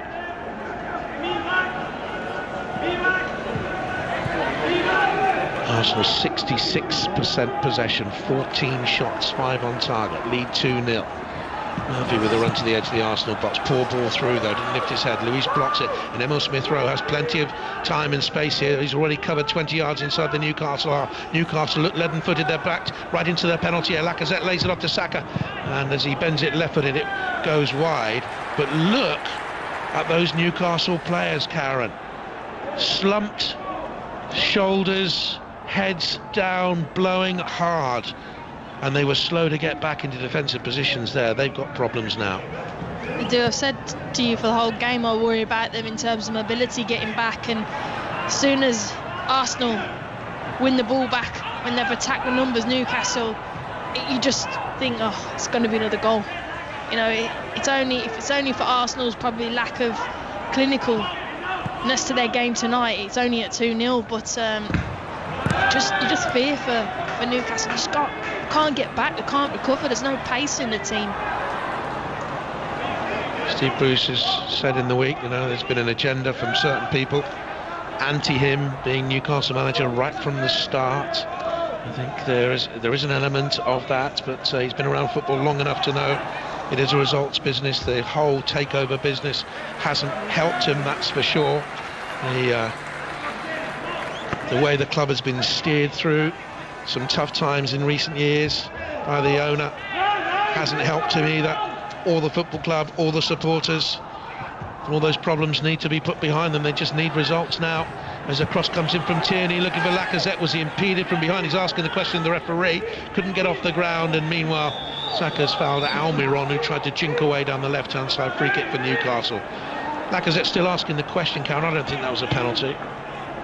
He's saying he pushed me, you pushed me. It's a bit of argument between him and Clark. Going back to your Steve Bruce comment, he needs players, Jonathan. Like I said, you're only as good as your players, and I feel harsh for saying that about the Newcastle players, but he can only work with what he's got. He's tried tonight, he's tried something different, he's tried to be defensive, he's tried different shapes over the course of his managerial reign. You need players, and he needs investment, and he hasn't had that. No, you're certainly right. Saka releases Smith-Rowe, stayed on side on the right-hand side. Aubameyang's in the penalty area, needed a good ball, and Smith-Rowe knows he didn't play a good ball, and he puts his hands, laces them behind his fair hair, and looks up to the giant screen where he won't want to see a replay because it was a promising Arsenal move. Good counter again. Newcastle having given the ball away once more high up the pitch, and Arsenal was straight at their throats, but it wasn't a very good ball in. Steve Bruce His 67th game as Newcastle manager, 22 wins. Win success rate of 32.8%. That's his lowest since he was the Sunderland manager. It's his 11th job of his dreams, boyhood fan, and it hasn't worked out the way it would have hoped. I'm just laughing, it's the curse of the right back, a foul throw from Cedric. It's not Bellerin, it's Cedric. Yeah, I saw someone had clipped together all the Bellerin foul throws this season, put them to music on social media the other day. It's quite funny. Not from his point of view, but it was quite funny though. Here's El Neni. Here's Luis. You just don't see the class difference now with Arsenal. You know, getting the job done, just moving the ball nicely. We worked them hard the first half in terms of possession. Second half now have come out and been ruthless really in the 2 goals. That's a good sign that you want to see from an Arsenal side, that ruthlessness where the team want to go at you and they leave themselves vulnerable. You take them and you take the opportunity that they give you, and credit to Arsenal, they've done that on 2 occasions. Ed Leno has the ball at his feet. The one save he's had to make was an easy one from Lascelles.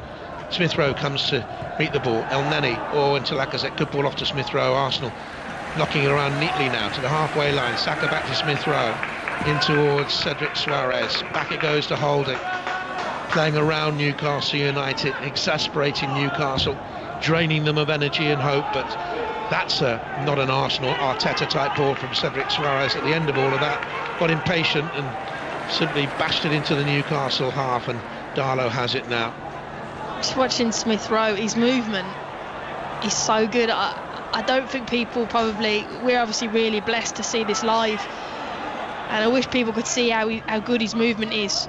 He just peels off the back of defenders and midfielders, and they don't know where he is, and then he's always giving good angles for his teammates, and he's reading what the opposition give you. So if there's a space, he's got the pace to get him behind, or if they give him a little pocket, he goes and stands in it. I think even the last time I saw him, which wasn't so long ago, he's even kicked on another gear now. So really, really impressive player. Under 17 World Cup winner with England's youngsters, has gone through to the under 20s. He's a future England senior international, that's for sure. Here's El Neni. Not so long ago, people were saying Arsenal, would they be involved in a relegation tussle? Arsenal, you sure? Would they be? Well, here they are now. If they win this, they're 6 points behind Tottenham in 5th. It's such a concertina division. It's such a weird division in this weirdest of seasons. For so many reasons. They lead here by 2-0. Ball cleared in from the right-hand touchline for Arsenal. Cedric Suarez combining them with Sacco. Oh, it's a poor clearance away by Clark. Straight back to Arsenal. Suarez gets to the dead ball line. Can he pull back a good cross here? He's pinged it back to Aubameyang, who finishes with a cushioned touch inside the 6-yard area. Newcastle gave it away. So very costly, so horrible for them, and Arsenal absolutely ripped into their box. Arsenal 3, Newcastle United 0. It's great play from Cedric down this right-hand side. Newcastle players are saying the ball had gone out. I think. Oh, it's gone to VAR. I think they could be right. Yeah. They could. It's really tight. We're seeing a replay. Suarez is just about to push it back with his right instep, and it's right. It looks as if it's over the line. There might have just been a smidge. The ball's above the line, so it's difficult to tell. It might, if it is in play, it's in play by a millimetre. It has gone to the VAR for a check on this. I think the goal's going to stand from what we're seeing. Peter Banks is the VAR. Have a look at it again, Karen. Poorly given away, wasn't it? Looks like it has been given. It's hard for us to see the screen. But no, it was good play down his right-hand side from Cedric. He keeps the ball in, gets to the byline, and he picks out Aubameyang just on the penalty spot. He's got an open goal, unmarked, a tap in, and that's his 2nd of the game. And again, you see his confidence now, but that's the issue with Newcastle. Talk about pace. can't get done on a give and go. Cedric gives it into Saka, gives it in back, and they get exposed. And Arsenal are going to make a substitution now. Willian is coming on, and Aubameyang's 2-goal display comes to an end.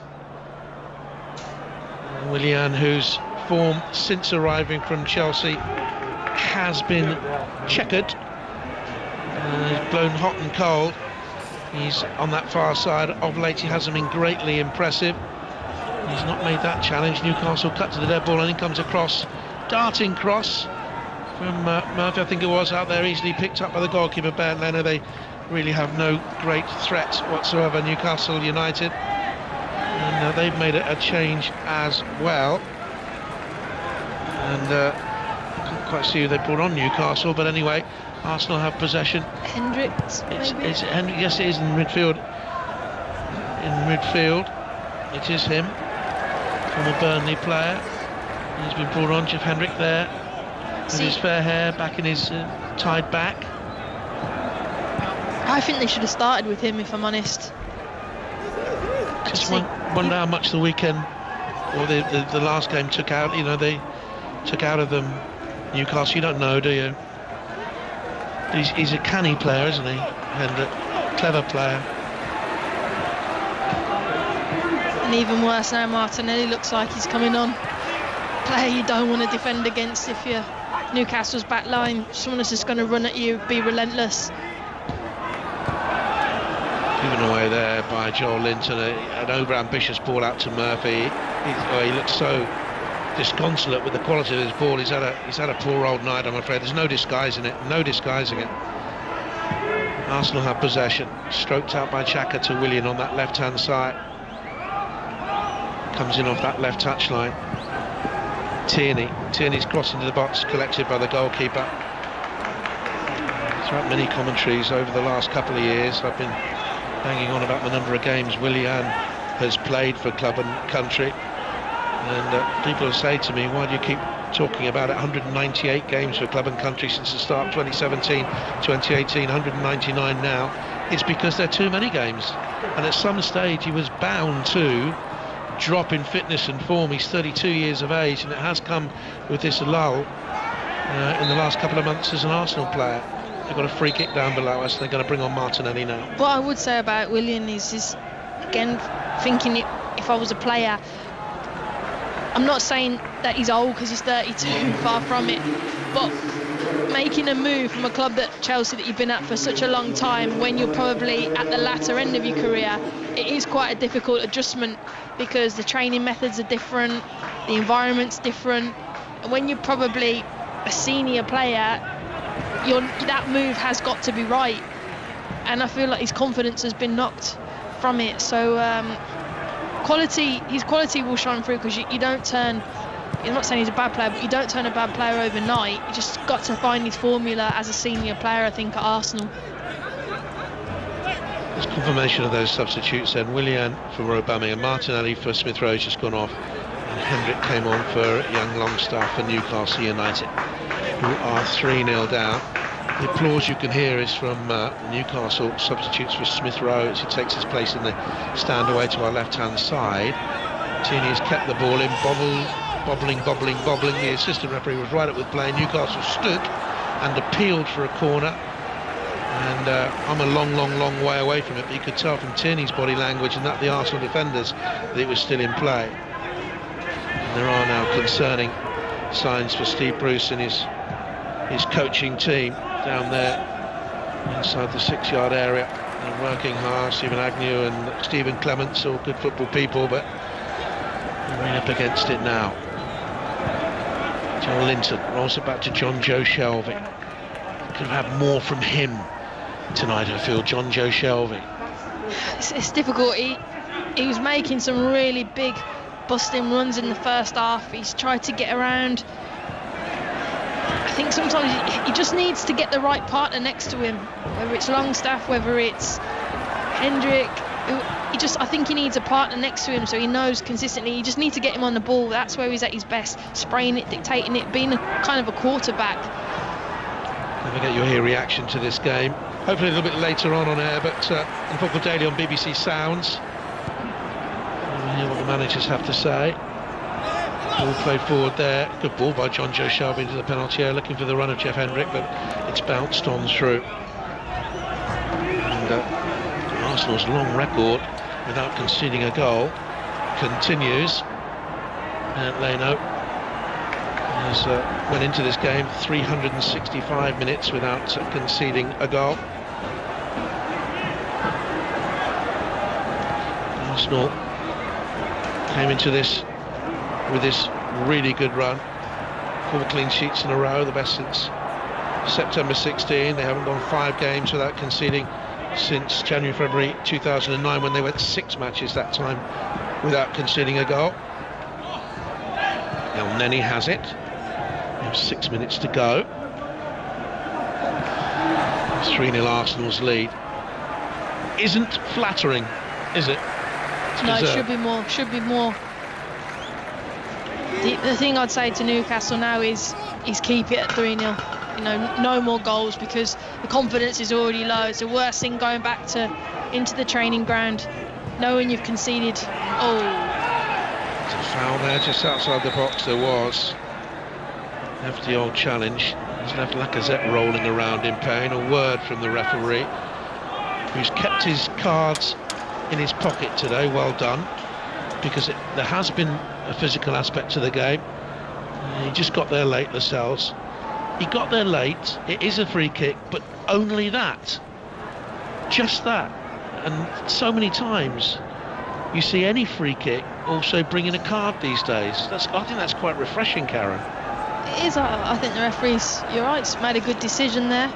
I think for Lascelles, it's just that match fitness, that sharpness. Obviously he's had a long layout, so Lacazette just got there a little bit quicker, and I think the referee is right. Lacazette was just a bit too quick, nothing more. Got a free kick. This is the ideal situation now. Willian standing over it. There's Xhaka as well, but Arteta's thinking, please have have Willian stand over it and score, because this is a real big. We've got Aubameyang confidence. We need Willian now to score this for his confidence. He scored 3 times in the Europa League this season. Willian takes it. They don't score 4 in the Premier League for the first time this campaign, I think it would be. It was blocked and away. Willian has trapped back on that left-hand side as Arsenal took the throw in. And Newcastle United want to send on young Elliot Anderson, the 18-year-old from Whitley Bay, who made his debut here against Arsenal in the FA Cup recently. Had a little run out of 9 minutes there, midfield player. Scottish Youth International, Grandma Scottish, I believe. We're seeing the cutaway of Aubameyang taking his seat down there in the stand, not so far away from us. Good night's work done from his point of view with the 2 goals. Well-crafted goals today, Arsenal. Really well-crafted goals. Yeah, typical Arsenal. And it's good to see Aubameyang with, smiling, happy. He knows he could have had 4, really. He had 2 good chances in the first half. His first one was really well taken with his left foot. Nice, powerful shot, sent the keeper the wrong way, given the eyes. And the second one, you want him to be there, the right place, the right time. So Mikel Arteta will be thrilled. On comes Anderson, off goes Almiron. What happened to him in the game? He started off so brightly. I just think it's a case of Arsenal and their dominance. What can Almiron do when his team don't have the ball? El Neni, centre circle, nudges the ball out wide towards us near side, just inside the Newcastle half. Cedric Suarez lobs it on down the line. Lacazette tried to edge it back to Saka. Too far for Willian to get. John Joe Shelby was there. Hendrick pushes the ball out towards the Newcastle left, but it was an errant pass. Tierney collects for Arsenal. Now here's Willian inside the fullback, looks for the surging run of Tierney. A good covering challenge out there though from Newcastle United's point of view from Emil Kraft. And it goes away for a corner. Needed to make the challenge, needed to go to ground, and has done. But Arsenal have a corner kick, and in their current mood, you would bet against them getting a 4th here. Really worrying signs for Newcastle. There has been this boing baggies bounce under Sam Allardyce. Great win for them at Wolves. Brilliant win for Leeds, for Brighton up at Leeds. And I feel they probably deserve more points than they've had this season if they can cure their goal-scoring problems. Fulham seem to be resurgent. It's going to be a team that drops down into that mix. Will it be Newcastle? Willian with the corner. Luis was coming in powerfully, and I think he shouldered it over the bar, actually. He's gone down. He's okay. I think the worrying thing for Newcastle is that they clearly need players. Is Steve Bruce going to be able to go and get some players? It's a difficult transfer window anyway, given COVID-19 and the situation, but budget-wise, is it there? Who's going to want to come here, and to what style are Newcastle playing with? So it is worrying for Newcastle fans in terms of their form and how they're sliding down the league table, and everyone else around them is actually starting to push on a little bit. They did get money from Mike Ashley in the summer. The 20 million for Wilson, 16 million for Lewis.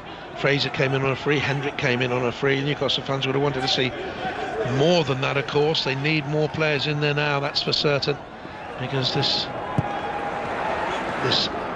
concern is furrowing brows and worrying souls.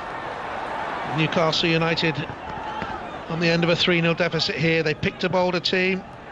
They were more ambitious in the first half. They simply haven't been good enough at the end of the day. As Willian is bowled to the ground, it's going to be a free kick given away by young Murphy on that far side. And it's going to be a free kick that Arsenal will take their time over, one would think. Still think of Jacob Murphy as young Murphy. What is he now? He's 25, isn't he? Coming up 25. Going up 26, actually, I think he is. Here's Willian, now he's offside. On 5 Live from the BBC, massive week of football for you. Coming up after us tonight, by the way, the Test Match specialty in the pod, looking back to that first Test win of Sri Lanka in goal. And then you've got Colin Murray coming up at 10:30 tonight. The commentary tomorrow, Southampton against Shrewsbury for a place in the FA Cup fourth round against the Arsenal as we enter 3 minutes of stoppage time here. And Wednesday, Manchester City against the Villa in the Premier League. Manchester City's women against Chelsea in the Continental Cup quarter-final. Both Karen and I were on duty yesterday watching Chelsea beat Manchester United in the top of the table clash. We were working on different sides then. And Liverpool against Burnley on Thursday. Friday, Chorley against Wolves. And Football Daily on BBC Sounds, of course, keeps you up to date every day. Here come Newcastle with the young Anderson out wide towards that right-hand touchline. I was working yesterday at a WSL game for a company that sends a commentary out to the world, and the reaction globally to the WSL is phenomenal, you know, now. It's brilliant. It's really good to hear. It was a good game yesterday as well. Yeah. Really, really good game. In comes the throw now into the penalty area. Up goes Tierney to head it away. Oh, it's a poor clearance that. Who did that come off? That's gone out play for a corner kick for Newcastle United, has it? Oh, how's their luck? How's their luck? It bounced down and hit a Newcastle player who was pressurising there on the dead ball line. It was a poor clearance by Martinelli. He's just signalled it back to his teammates. We're seeing a close-up of Aubameyang. I guess his TV's match of the day, man of the match tonight. Took his goals very, very well. Getting back to his best, Aubameyang. Definitely. Just that. He could have had 4, like I said. It's just, I think Arteta will be just so pleased that his main man, his captain, his leader, he's putting the ball in the back of the net. And people think it's easy. It's the hardest job in the world to score. So, but quality always comes through and shines, and just needed to go through a little bit of a bad patch to come through it. He's resilient enough anyway. And then the halfway line, pressurised by Anderson, gives it away. Clark smashes it into the Arsenal half. Holding, back again it goes. Volley forward by Shelby. Wilson brings it down, bounces up. Wilson tentatively, forlornly actually, appeals for handball against El Neni because it wasn't, but therein lies a disturbing body language, really, when you're appealing for things like that. I think, yeah, it's just worrying around I think when the second goal went in, that's when they fell apart, and they knew their confidence. When they were 1-0, they were still in the game. 2-0, they're out of it, but still in the third one, it just was an absolute sucker punch for them. Picked a team to do a job for him tonight, a bold team, but it hasn't worked for Steve Bruce. Tierney crosses into the middle. Martinelli heads it forward, but it was a difficult twisting head. It goes to play for a goal kick. You can't see this ending happily, can you? No, I mean, it's all very well, like you said, I'm putting my attacking players on, but if they don't gel, or if they don't fit, Joel Linton playing on the left doesn't work. Why play him? But it is worrying. Yes, he didn't thrive tonight, Joel Linton, and Steve Bruce walks away down there on the touchline, hands deep in his pockets to exchange a fist pump down there with Mikel Arteta. Arsenal, Karen, with just 2 goals from Aubameyang and the goal from Bukayo Saka. Handsome winners here. And after that, first 5-minute start by Newcastle United? There's only ever going to be one team that won this. Yeah, it was just biding their time, Arsenal. They work in the possession really well the first half and probably tired Newcastle out, and then shifted gears then. When Newcastle went forward, they went, right, we're going to punish you when we win it back. And the 2 goals, the first one and the second one, it was simply because Newcastle were attacking, and that's why Steve Bruce is probably saying to the fans, I can't be expansive, we're not good enough. When we are expansive, we come to teams like Arsenal and we get punished. And 2-0 then it was out of sight, and 3-0 probably, and it should be a lot more for Arsenal, if I'm honest. I just wonder, chappers, whether or not you're getting messages in there already from Newcastle fans after this. Well, yes, there will be. I haven't actually looked at quite how angry the Newcastle fans are, but the thing is, Tom, about Newcastle, no manager will be able to do anything with this shambles both on and off the pitch. The criticism again will come Steve Bruce's way, and maybe rightly so, but you both alluded to, the Newcastle players looking either shattered or no confidence midway through that second half. There was just nothing really by then. No, I just think he hasn't got the players. I think I know Jonathan was saying he spent in the summer, but there's no mobility in the midfield, so they get overpowered. They can't press teams as they've got no pace. The confidence has been utterly shattered. I know they've had issues in terms of health, the training ground, and off the pitch stuff. It's just, it's just a recipe for disaster. And I think anyone going in there, it's going to be difficult, whether it be Steve Bruce or any other person. It's a really challenging time. But they need players, because without being harsh, they're not good enough to really kick on.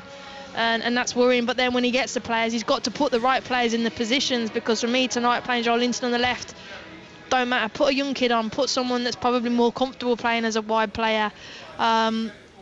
Get Carroll and Wilson playing closer together. Those are the things I would go as a coach you can improve on. But in terms of pace and mobility, they need to go and buy that from somewhere.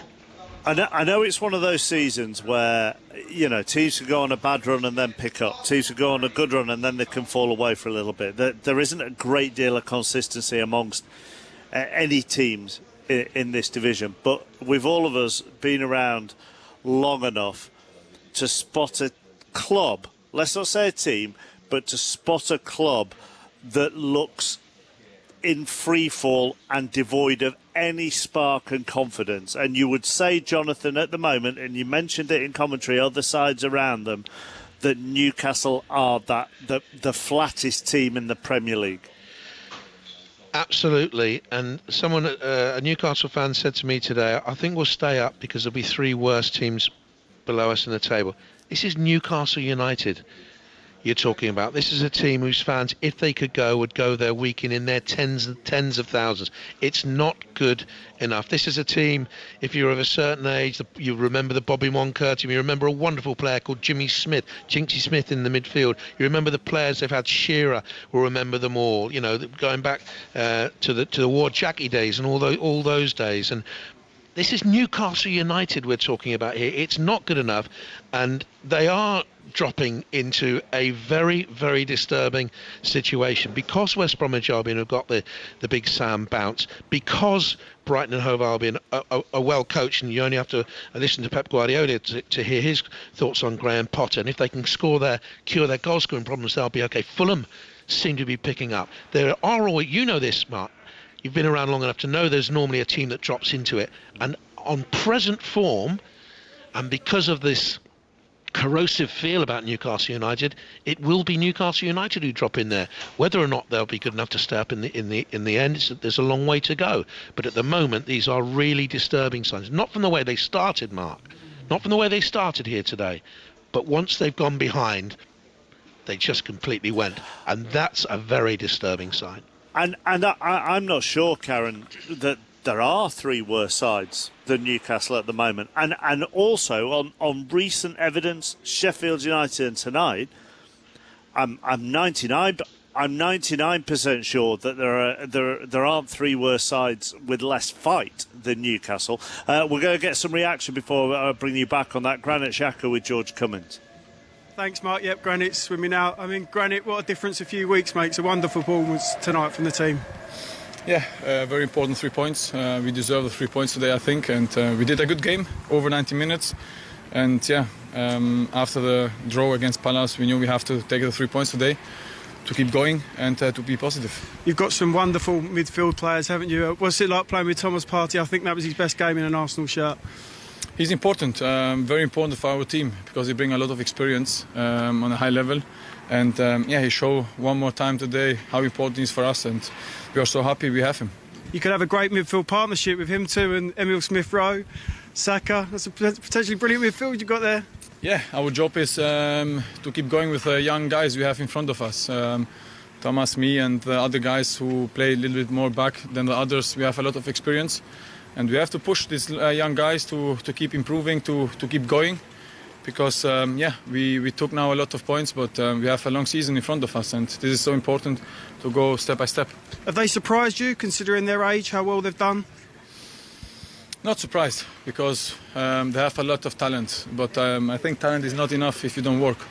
And the guys we have in our team, they are very good guys, first off, and secondly, they work very hard, and this is the key in this part of football.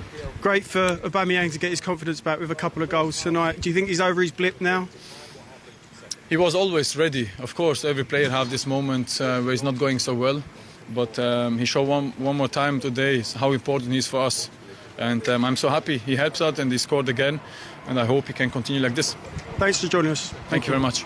Granit Xhaka with George Cummins. Let's focus on Arsenal to finish with, and the younger players in particular. You said during commentary, Karen, on Smith-Rowe, his movement is unbelievable, consistently causing problems for the opposition. Yeah, it's literally, because I used to play in that 10 role, and I'm like, his movement's really, really smart, intelligent for such a young player. No one can pick him up, and he's brave. Even if you kind of stand in a pocket and there's four people around him in that space in between, he's still brave enough to get it, and he makes runs in behind. I think that's what Arsenal were lacking when they're in that bit of a lull. Someone running in behind as well. So he's good technically, he's reliable in possession, but he'll take you the other way, he'll sprint the other way. Really good dribbler of the ball. He's just so graceful when he glides past people, a bit like Jack Grealish actually, how he kind of dribbles, and has got the end quality in the product there to, for the Saka goal to pick him out, and he's really, really good, and he's growing and growing, and the more and more I see him, the more I see that on a regular basis. And I think Xhaka said that really nicely there, that him and Partey offer that experience, and that they just sit, and you can go and let the youngsters go and express themselves with Aubameyang, Saka and Lacazette and Smith-Rowe. They can run riot because they've got two very good holding midfielders behind them, reliable and consistent, and that was the issue tonight. There was a gulf in class between both sides, and really Arsenal didn't have to work too hard for the victory. What's interesting about Smith-Rowe is that he's had the good loan spells. He was at Huddersfield. I think he actually got the goal that kept them up last season under the Cowleys. He's had difficult loan spells. He had a difficult one in Germany as well. He's seen both sides of loan spells. He hasn't necessarily had it easy. No, and that builds resilience. Going playing abroad, that builds resilience as well. It's difficult, and then sometimes when you come back, you know how good you've got it here, and he's probably playing with better players, and that's not being disrespectful to the other two sides that he went out on loan at, but you can express yourself more, and he's an Arsenal player the way he plays, and he suits the system, he suits the style that Mikel Arteta's trying to enforce here. But loans are good for young players. Hardship's good. You only learn from things when it's bad, when it's difficult, and it makes you more hungry because you want to play in the Premier League week in, week out. He's not a player, Mark, about his movement as well. When he's done something well in the game, he's not a player who sits back and admires what he's just done. He's moving again. He's already moving again. It's perpetual motion from him. And I've watched him since he first came into the side 2 or 3 years ago in the Europa League, and his development, his physical development as well. And they're trying to get him to be more worldly in terms of his media personality and stuff like that. They're pushing him forward for interviews. He's growing in confidence on and off the field of play. I think he's special. I think he's a special player. But does he still need managing in the sense of knowing when just to bring him out of the firing line as regards the starting 11, would you say? You've got to protect him as well. You've got to let him flourish, but still he's still a young player. So it's a real fine balance. But at the moment, what they're doing with him seems to be working, and he's delivering on the pitch. Is that the same with Saka as well? But I mean, Mikel Arteta has spoken, hasn't he? You know, doesn't want too much hype around Saka, but it's difficult not to hype him. Well, they're both quality players, but like what I said, whatever they're doing it right. So don't change that formula. Karen, Jonathan, thank you very much. We did get another text in on Newcastle from Max saying the alarm bell should be really ringing at St James's Park after that tame defeat. At the minute, I'd fancy Fulham to finish above Newcastle. Reaction throughout the evening here on 5 Live Sport. Colin Murray here at 10:30. But next, Jonathan Agnew leads the TMS team who'll reflect on England's first Test victory in Sri Lanka. He'll be joined by Joe Root and Stuart Broad. Monday Night Club as part of the Football Daily, available to download shortly. Here's the news at 10. The voice of the UK. This is BBC Radio 5 Live. BBC News at 10 o'clock. This is Harvey Cook. The number of people in the UK who've received the first dose of a coronavirus vaccine now exceeds 4 million. In England, the rollout has been expanded to cover more vulnerable groups. A further 5 million people, those aged in their 70s or classed as extremely clinically vulnerable, will receive letters shortly inviting them to have the jab. The Commons has backed a non-binding Labour motion calling for the £20 a week increase in universal credit to be continued beyond March. The government ordered Conservatives to abstain, saying the Chancellor would be dealing with the matter in due course. But 6 Tory MPs supported the motion. Labour's Shadow Secretary of State for Work and Pensions, Jonathan Reynolds, said such an important issue needed to be dealt with now. Throughout this pandemic, the government has waited till the very last moment to make big decisions on things like the extension of furlough. It's waited too long in some cases, caused people disruption they wouldn't otherwise have had. So today we wanted the government to give people some certainty, some reassurance. Russia's most high-profile opposition figure, Alexei Navalny, has been detained for 30 days. He was arrested on arrival in Moscow yesterday on what was his first visit since recovering from a nerve agent attack, which he blames on the Kremlin. The US, as well as European leaders, have demanded his release. The UK-based financier Bill Browder, who successfully campaigned for US sanctions against Russia to punish human rights violations, fears Alexei Navalny could be in grave danger. 5 months ago, they tried to kill him using Novichok, putting it in his underwear. And he only survived because of an accident of goodwill among regular people. The pilot brought the plane down and paramedics gave him life-saving medication. If that hadn't happened, he'd be dead. They wanted him dead. And he's now in their custody. They could do anything they want to him. The FBI is investigating whether a 22-year-old woman stole a laptop from the office of the House Speaker Nancy Pelosi during the riots at the US Capitol with the intention of selling it to Russian intelligence. The claims against Riley Williams were made by her former partner. The FBI says Miss Williams appears to have fled her home.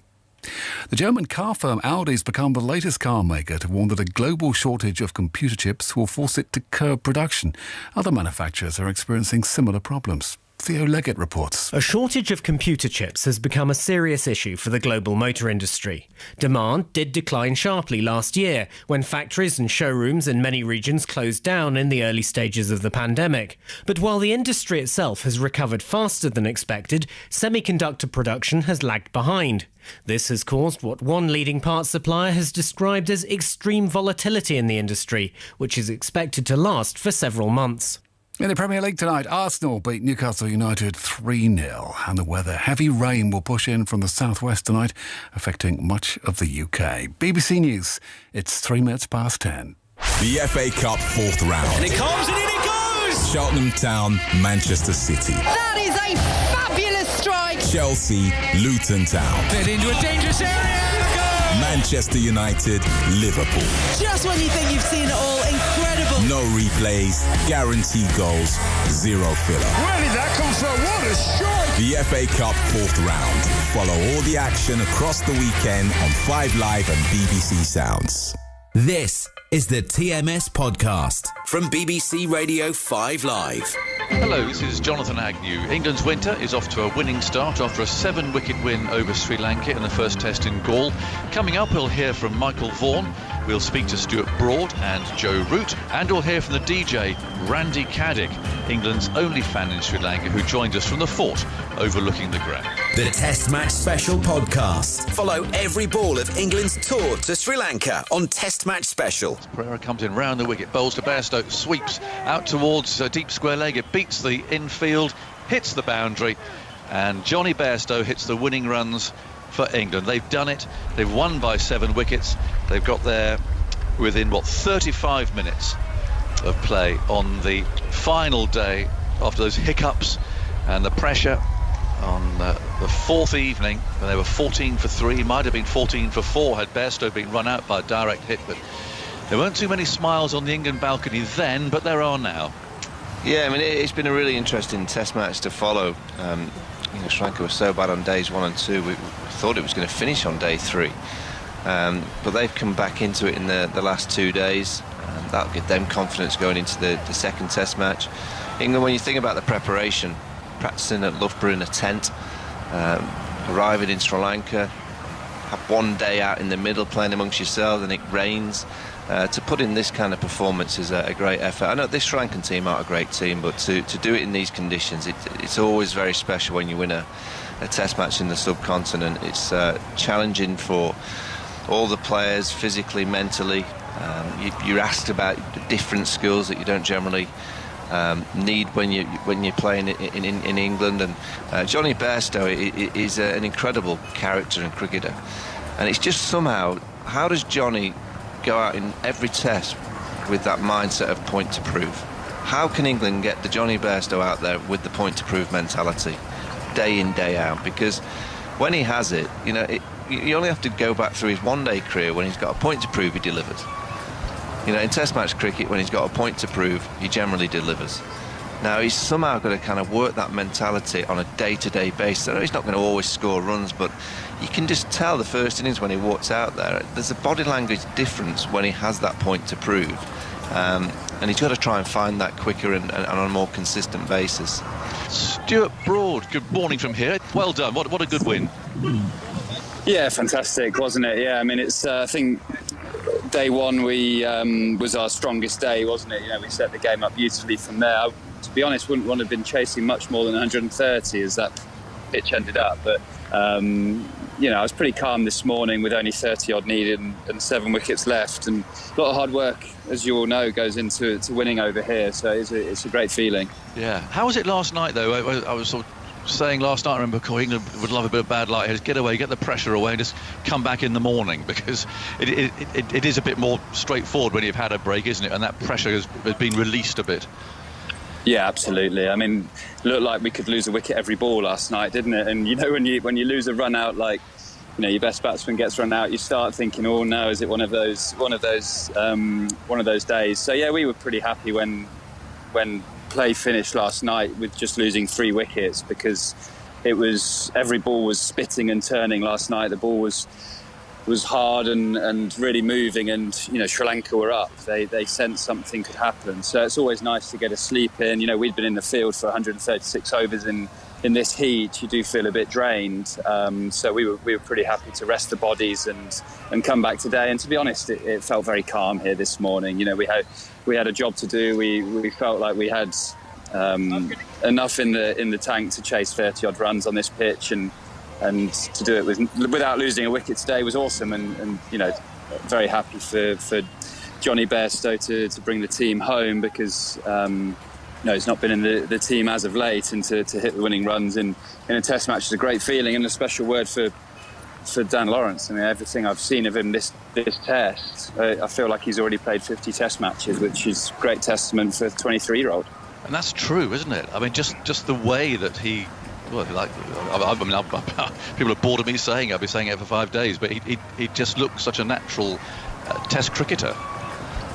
He does, yeah. He's got a fantastic presence about him. The really good players seem to have a great presence about them when they're on the field, and he's naturally got that. And he's just very clear in how he wants to go about his business. He's uncomplicated, and batting on that pitch, you don't see much of that as a young player growing up in England, and to be able to cope with that and be there at the end on your Test debut, if you remember back to Test debuts, they all feel a bit of a blur, don't they? Yes. For him to have looked as calm as he did throughout this game is a huge positive. These ridiculous bowling figures of yours: 17 overs, 11 maidens, no wicket for 14. Yeah, the no wicket hurts a little bit, to be honest. But no, does it really? I think I got a bit of luck in the first innings to pick up 3. But that's we talked to the seam bowling unit. That's our job here a little bit, is to create pressure.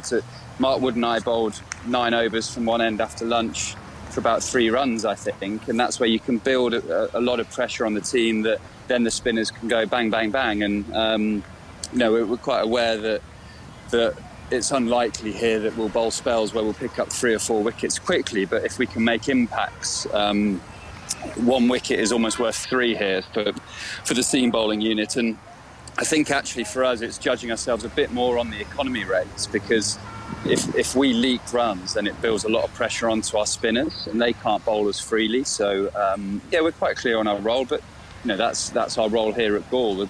The great thing about touring this part of the world is it can really adjust for every pitch. It might be very different in Chennai, it might be different in Ahmedabad. So we've got to be as adaptable as possible. But we, as a seam bowling unit, we were really delighted how we put together the amount of overs we did. 5 wickets in the game between us doesn't sound a lot, but actually it had a really big impact on the game. Yeah, and I wonder, the 2 spinners are interesting, Bess and Leach, and that they both got 5-wicket hauls. They've both very honestly said that they could have bowled a lot better. Do you think they'll take a lot away from these last 5 days? They will. A lot of confidence with taking wickets. I think it's very easy to think that us bowlers are machine-like, and we've got to remember we've virtually had no preparation coming into this Test match, and I'm a believer that I almost need 3 innings of bowling to feel like my rhythm's there, to feel like my competitive level's at the right place where it needs to be for Test cricket, to feel like my stride pattern's good, to feel like I can put a spell together of bowling balls exactly where I want them to. And we've got to remember someone like Leachy hasn't played cricket, barely, for 18 months. Yeah. So it's almost like coming back from a really bad injury over a long period of time, and then there's the ball going bowling a Test match. So he's going to get better and better every over he bowls, and you could tell. I thought for his first sort of 15, 20 overs, he was almost finding his feet. He was feeling where he was. He was all a bit sort of careful, all a bit technical maybe. But as soon as he started fizzing the ball in for his last 10 overs and the confidence grew, wow, he looked threatening. Watching him from mid-on last night, I thought he was going to take a wicket every ball. And it's just it's a confidence in knowing that that's how you perform, and actually just building your sort of your feeling of bowling over a period of time. You think back to when you started that first sort of week of pre-season, you couldn't put 24 balls in the same spot, but 3 games in, your confidence is there. So we're sort of in that place that we're playing Test cricket, but we're still trying to build our match confidence as we go. Well, Stu, you go enjoy the afternoon. Thanks for talking to us. Well bowled. We'll talk to you soon. Thank you. See you soon. The TMS podcast from BBC Radio 5 Live. Quite right about the bowling, isn't he? That is where they are, and especially Jack Leach, having not played for so long. They're playing they're playing Test matches while still trying to find the early season form and fitness. Yeah, it's not easy at all for any of the players. Look at Sri Lanka. They've just come back from playing in South Africa and on hard, fast bouncy pitches against the likes of Nokia, and then all of a sudden they're playing on a slow, low one in Gaul. So not easy for both sets of players. But I think both teams will be better for this run out. And I think on Friday it's probably more of a fair assessment. If a bowler bowls badly on Friday who's played in this game, you could say he's not bowling well enough, because this week they have had an excuse because of the lack of preparation. You mentioned something on commentary, Aggers, which I think is so important for the England spin bowlers moving forward, that you can talk rhythm and you can talk the lack of bowling, of course that's fair, but I just think the England spinners, if they want to be really successful, they do need to learn the art of bowling that straight ball. And I know it sounds stupid on a spinning wicket, but it isn't. It's the straight ball that does you as a batsman, because the spinning balls, if it's spinning all the time, you can actually kind of get used to it as a player, and you kind of go with the spin. And you play and miss it and you're not too concerned. But if you can get that, like Evan Aldenia's bowled to the England right-hander bat, that ball that goes straight on makes you have to play at balls just outside off stump, because you're worried about it going straight, and then all of a sudden that one kind of spits, and that's when you get the outside edges. You know, Dominic Bess, he's got to learn. You look at Pereira last night. I know it was a new ball. He bowled the first ball attack where it just skidded on, outside edge found. And as we kind of look at the England spinners, and it'll be more of a test in a couple of weeks in India, you know, they've got to try and challenge both edges of the bat. At the minute, the off spin is just challenging the inside edge of the right-handers and the outside edge of the left-handers, and Jack Leach is just challenging the outside edge of the right-hander and the inside edge of the left-handers. And that's something that England should kind of just sit together as a group, and particularly Jeetan Patel, the spin bowling coach, with the likes of Moeen as well, bring him into the conversation, say, right, where can we improve? Not just the lack of rhythm, that's fine, we understand that, but where can we improve going forward? And I do think that straight ball, it's going to be such an important ball, just to get the batting teams, you know, the opponent batting team just starting to think somewhat. It felt at times, you know, when the Sri Lankan pair of, you know, Angelo Matthews got in and Tiramani, it just felt very, very comfortable. And fielding Aggers, you know, dropping catches, they've been dropping catches again this week, and that's another area of the Test match team that can improve.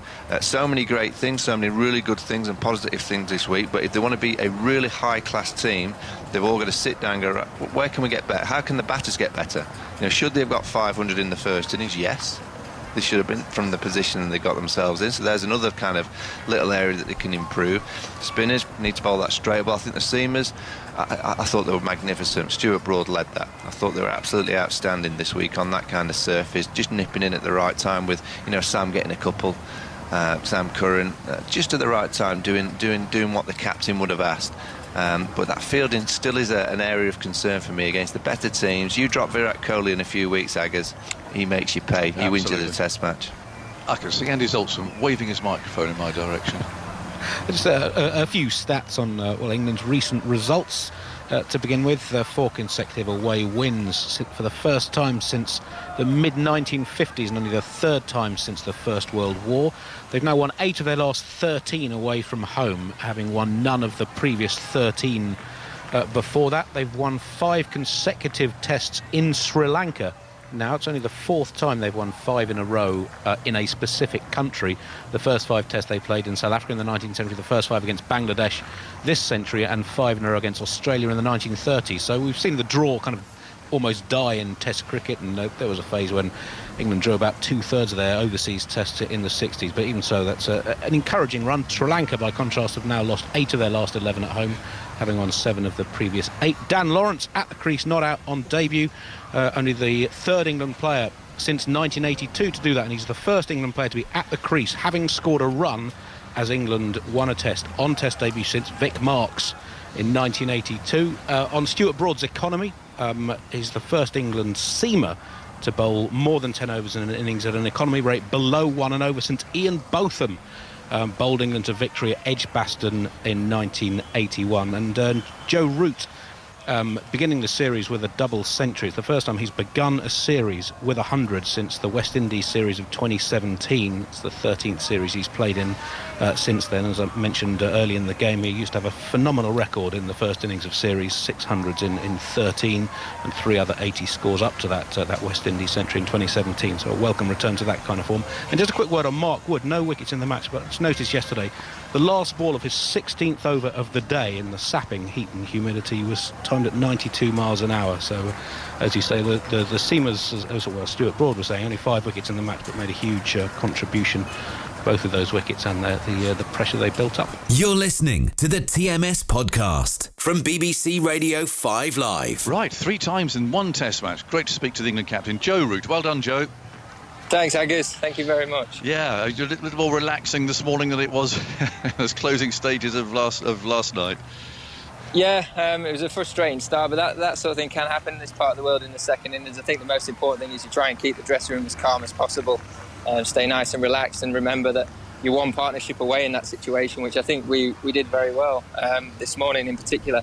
But 2 lads coming back into the team for Johnny and Dan making his debut showed great maturity to see us home.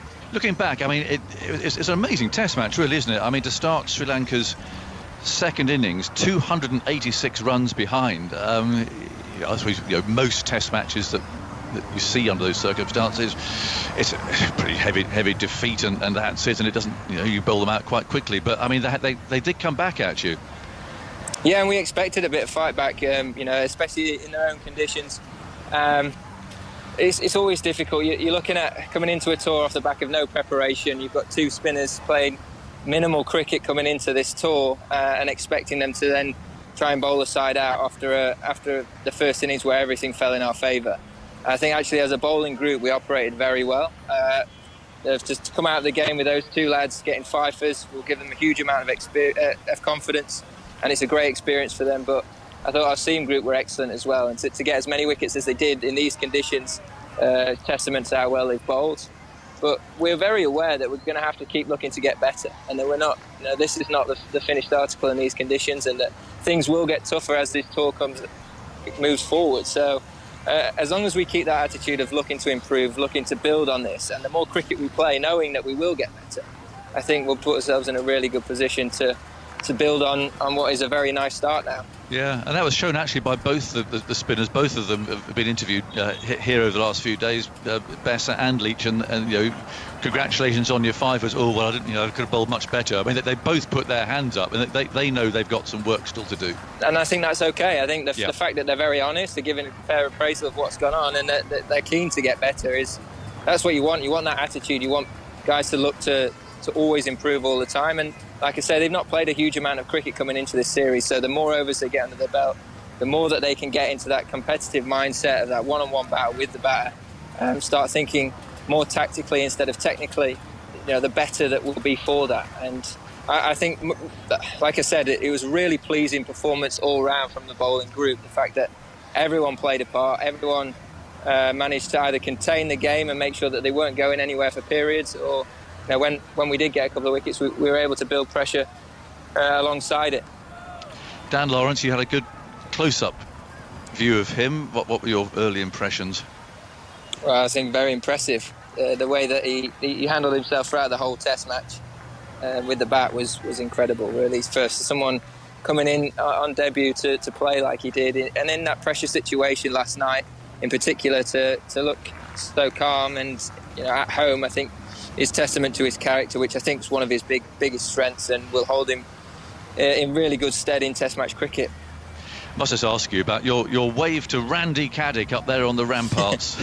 Rob Lewis, I think his name is, the only England supporter in the place. That was rather nice. Yeah, well, it's a great effort from him. It's a hell of a story for him to have stayed all this time. I think all the guys have sort of heard about it, read about it, and amazed at his dedication towards supporting us as a team, and we're all very grateful of it. So it was a simple thing for us to do, a nice gesture and a nice opportunity to say thank you. But we've actually, me and Danny have walked across the ground to come and say thank you in person, and now, so just after we finish this interview, so it'd be nice to have a little chat with him if we can shout up to the fort. That'd be lovely. The TMS podcast from BBC Radio 5 Live. Michael Vaughan is still here. I guess the sort of stuff really that you'd expected to hear from Joe Root, wasn't there? Very pleased, but we can get better. Yeah, and they can, and that's good to hear from the England captain. He'd be delighted. I guess on tour, at the start of a tour, which is challenging. These first two Test matches won't be anywhere near as challenging as the four in India, but if you can win early, it just gives the whole kind of place and the whole dressing room a boost, and the hotels that you're staying at, they're just in bio bubbles talking to each other. But there'll come a time when they lose in the next few weeks, you would think. They're going to probably come up against an Indian side that it might be not the Indian side that we expected because of a few injuries, but you don't generally go through an Indian tour without losing a game, and that's going to be the challenge for the England team, how you pick them up when they have a bad week. That's why it's so important in Sri Lanka that they win 2-0. They get 2 wins under the belt. I think Friday will be a difficult game because of the way Sri Lanka will play. I think they'll play a lot better than they did this week. I can't think that Sri Lanka will gift England 2 really poor days like they did at the start of this Test match. So I think in terms of preparation for India, for one, you just want to make sure you win the Moose Cup and you win the series. That's important. But I think this next Test match is going to be a really tough one for England, because striker will be better and it'll be more in line with the kind of the potential chance that India are going to obviously produce that kind of performance. So I think Friday's going to be, riveting really, because for one, the pitch. Stuart Broad mentioned the pitch, and it may be that it gets to the position like we've seen this pitch get a bit sooner. It took 3.5 days really for it to start to really spit and explode. That might happen in 2 days because of the preparation for the next pitch. So I'm just happy that England have kind of played in a way in difficult conditions and won the game.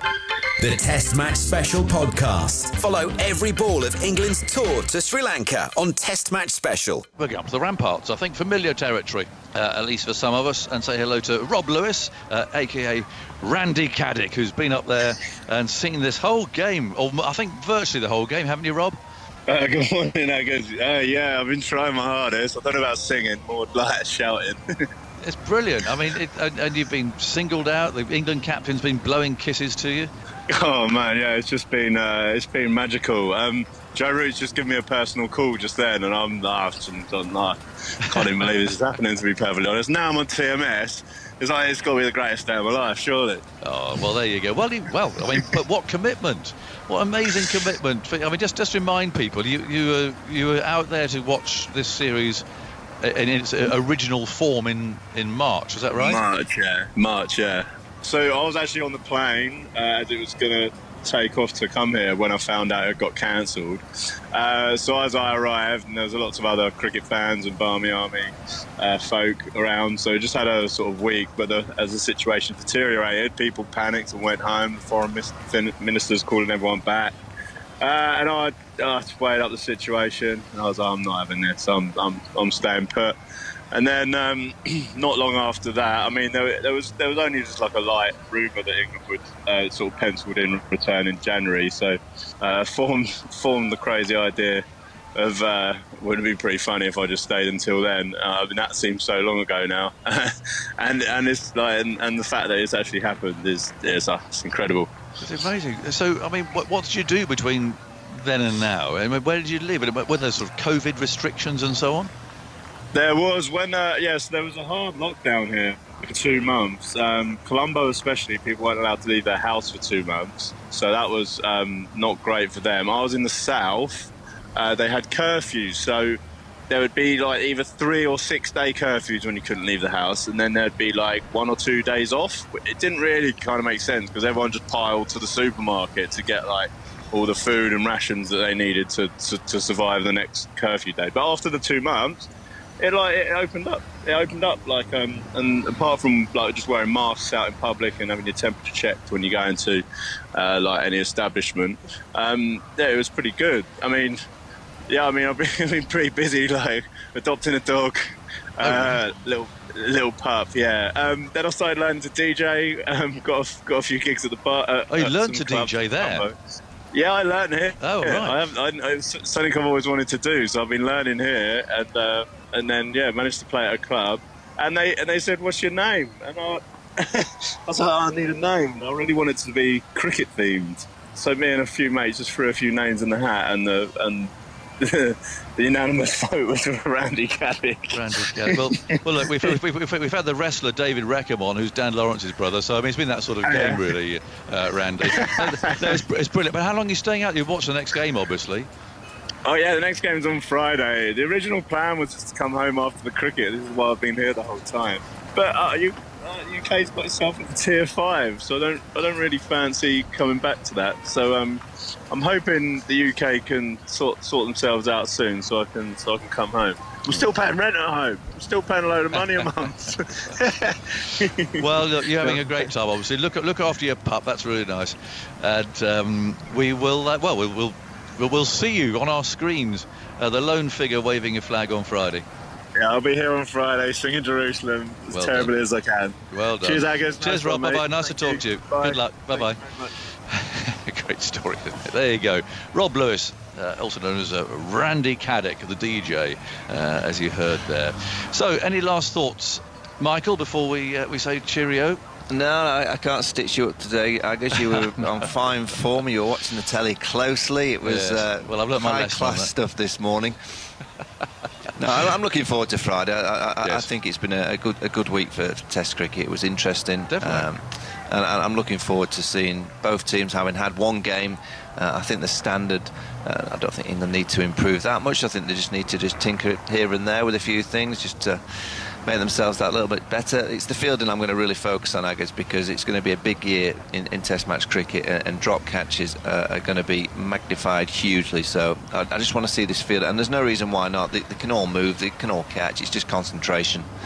Well, we're back on Friday from 4:15 for live commentary on the second test, also from Gaul. We'll have podcasts at the end of each day's play with me and Michael. Until then, there's plenty more reaction on the BBC Sport website and app. Follow every ball of England's tour to Sri Lanka on Test Match Special, or catch up on the TMS podcast at the end of each day's play. Right, welcome to the Colin Murray Show on BBC Radio 5 Live. Hello, all you late night listeners, whether you're at work, whether you're on your sofa, whether you're a sleeping bagger, whether you're bathing yourself as naked as the day you were born. You're all part of the family. Monday, Tuesday, Wednesday and Thursday, 10:30 until 1. We've got a real mixed bag tonight. We've got, of course, Biden's inauguration to cover in midnight in America. It's Martin Luther King Day in the United States, so we're going to have some very, very special guests to talk about that. We're going to have a conversation about universal credit. We're going to update you on vaccines. We're going to have big conversations, as always, after Nick Hatton gives us the news and sport. Listen on BBC Sounds. This is BBC Radio 5 Live. The number of people in the UK who've received the first dose of a coronavirus vaccine now exceeds 4 million. In England, the rollout has been expanded to cover more vulnerable groups. A further 5 million people, those aged in their 70s or classed as extremely clinically vulnerable, will receive letters shortly inviting them to have the jab. The Commons has backed a non-binding Labour motion calling for the £20 a week increase in universal credit to be continued beyond March. The government ordered Conservatives to abstain, saying the Chancellor will be dealing with the matter in due course, but 6 Tory MPs supported the motion. Russia's most high-profile opposition figure, Alexei Navalny, has been detained for 30 days. He was arrested on arrival in Moscow yesterday in what was his first visit since recovering from a nerve agent attack, which he blames on the Kremlin. The US, as well as European leaders, have demanded his release. And the FBI is investigating whether a 22-year-old woman stole a laptop from the office of the House Speaker, Nancy Pelosi, during the riots at the US Capitol with the intention of selling it to Russian intelligence. The claims against Riley Williams were made by her former partner. The FBI says Miss Williams appears to have fled her home. In sport, the problems continue to mount for Newcastle as their winless run stretched to 9 games in all competitions as they were beaten 3-0 by Arsenal in the Premier League tonight. 2 goals from Pierre-Emerick Aubameyang condemned Steve Bruce's side to a 3rd league defeat in a row. They remain 15th, 7 points above the bottom 3, having scored just once in their last 7 matches. Arsenal's win sees them move up to 10th. Celtic manager Neil Lennon has denied his footballers abused any of their privileges following their controversial trip to Dubai. He's hit out at the Scottish Government, media and pundits for the way their training camp was portrayed and claims we've been shot at from all sides. Lennon, his assistant John Kennedy and 13 players had to self-isolate after another player tested positive for COVID on their return 10 days ago. Another player has now tested positive. The Football Association says they'll name an interim Lionesses manager shortly. That's after Phil Neville's departure to take up the manager's job at MLS side Inter Miami. And England cricket captain Joe Root says they're on an upward curve after their 7-wicket win in the first test against Sri Lanka. England are now unbeaten in 6 tests and have won 4 consecutive tests away from home for the first time since 1957. The Premier League. There is the breakthrough for Manchester City. Pogba with a shot, and he's found the net on the volley, on the edge of the area. A sweet strike through a crowd of players beats Nick Pope. On Wednesday night from 6, Manchester City against Aston Villa. And on Thursday, Liverpool hosts Burnley. Kickoffs at 8 o'clock. The Premier League on 5 Live. Colin Murray, Monday to Wednesday, 10:30 till 1 on 5 Live.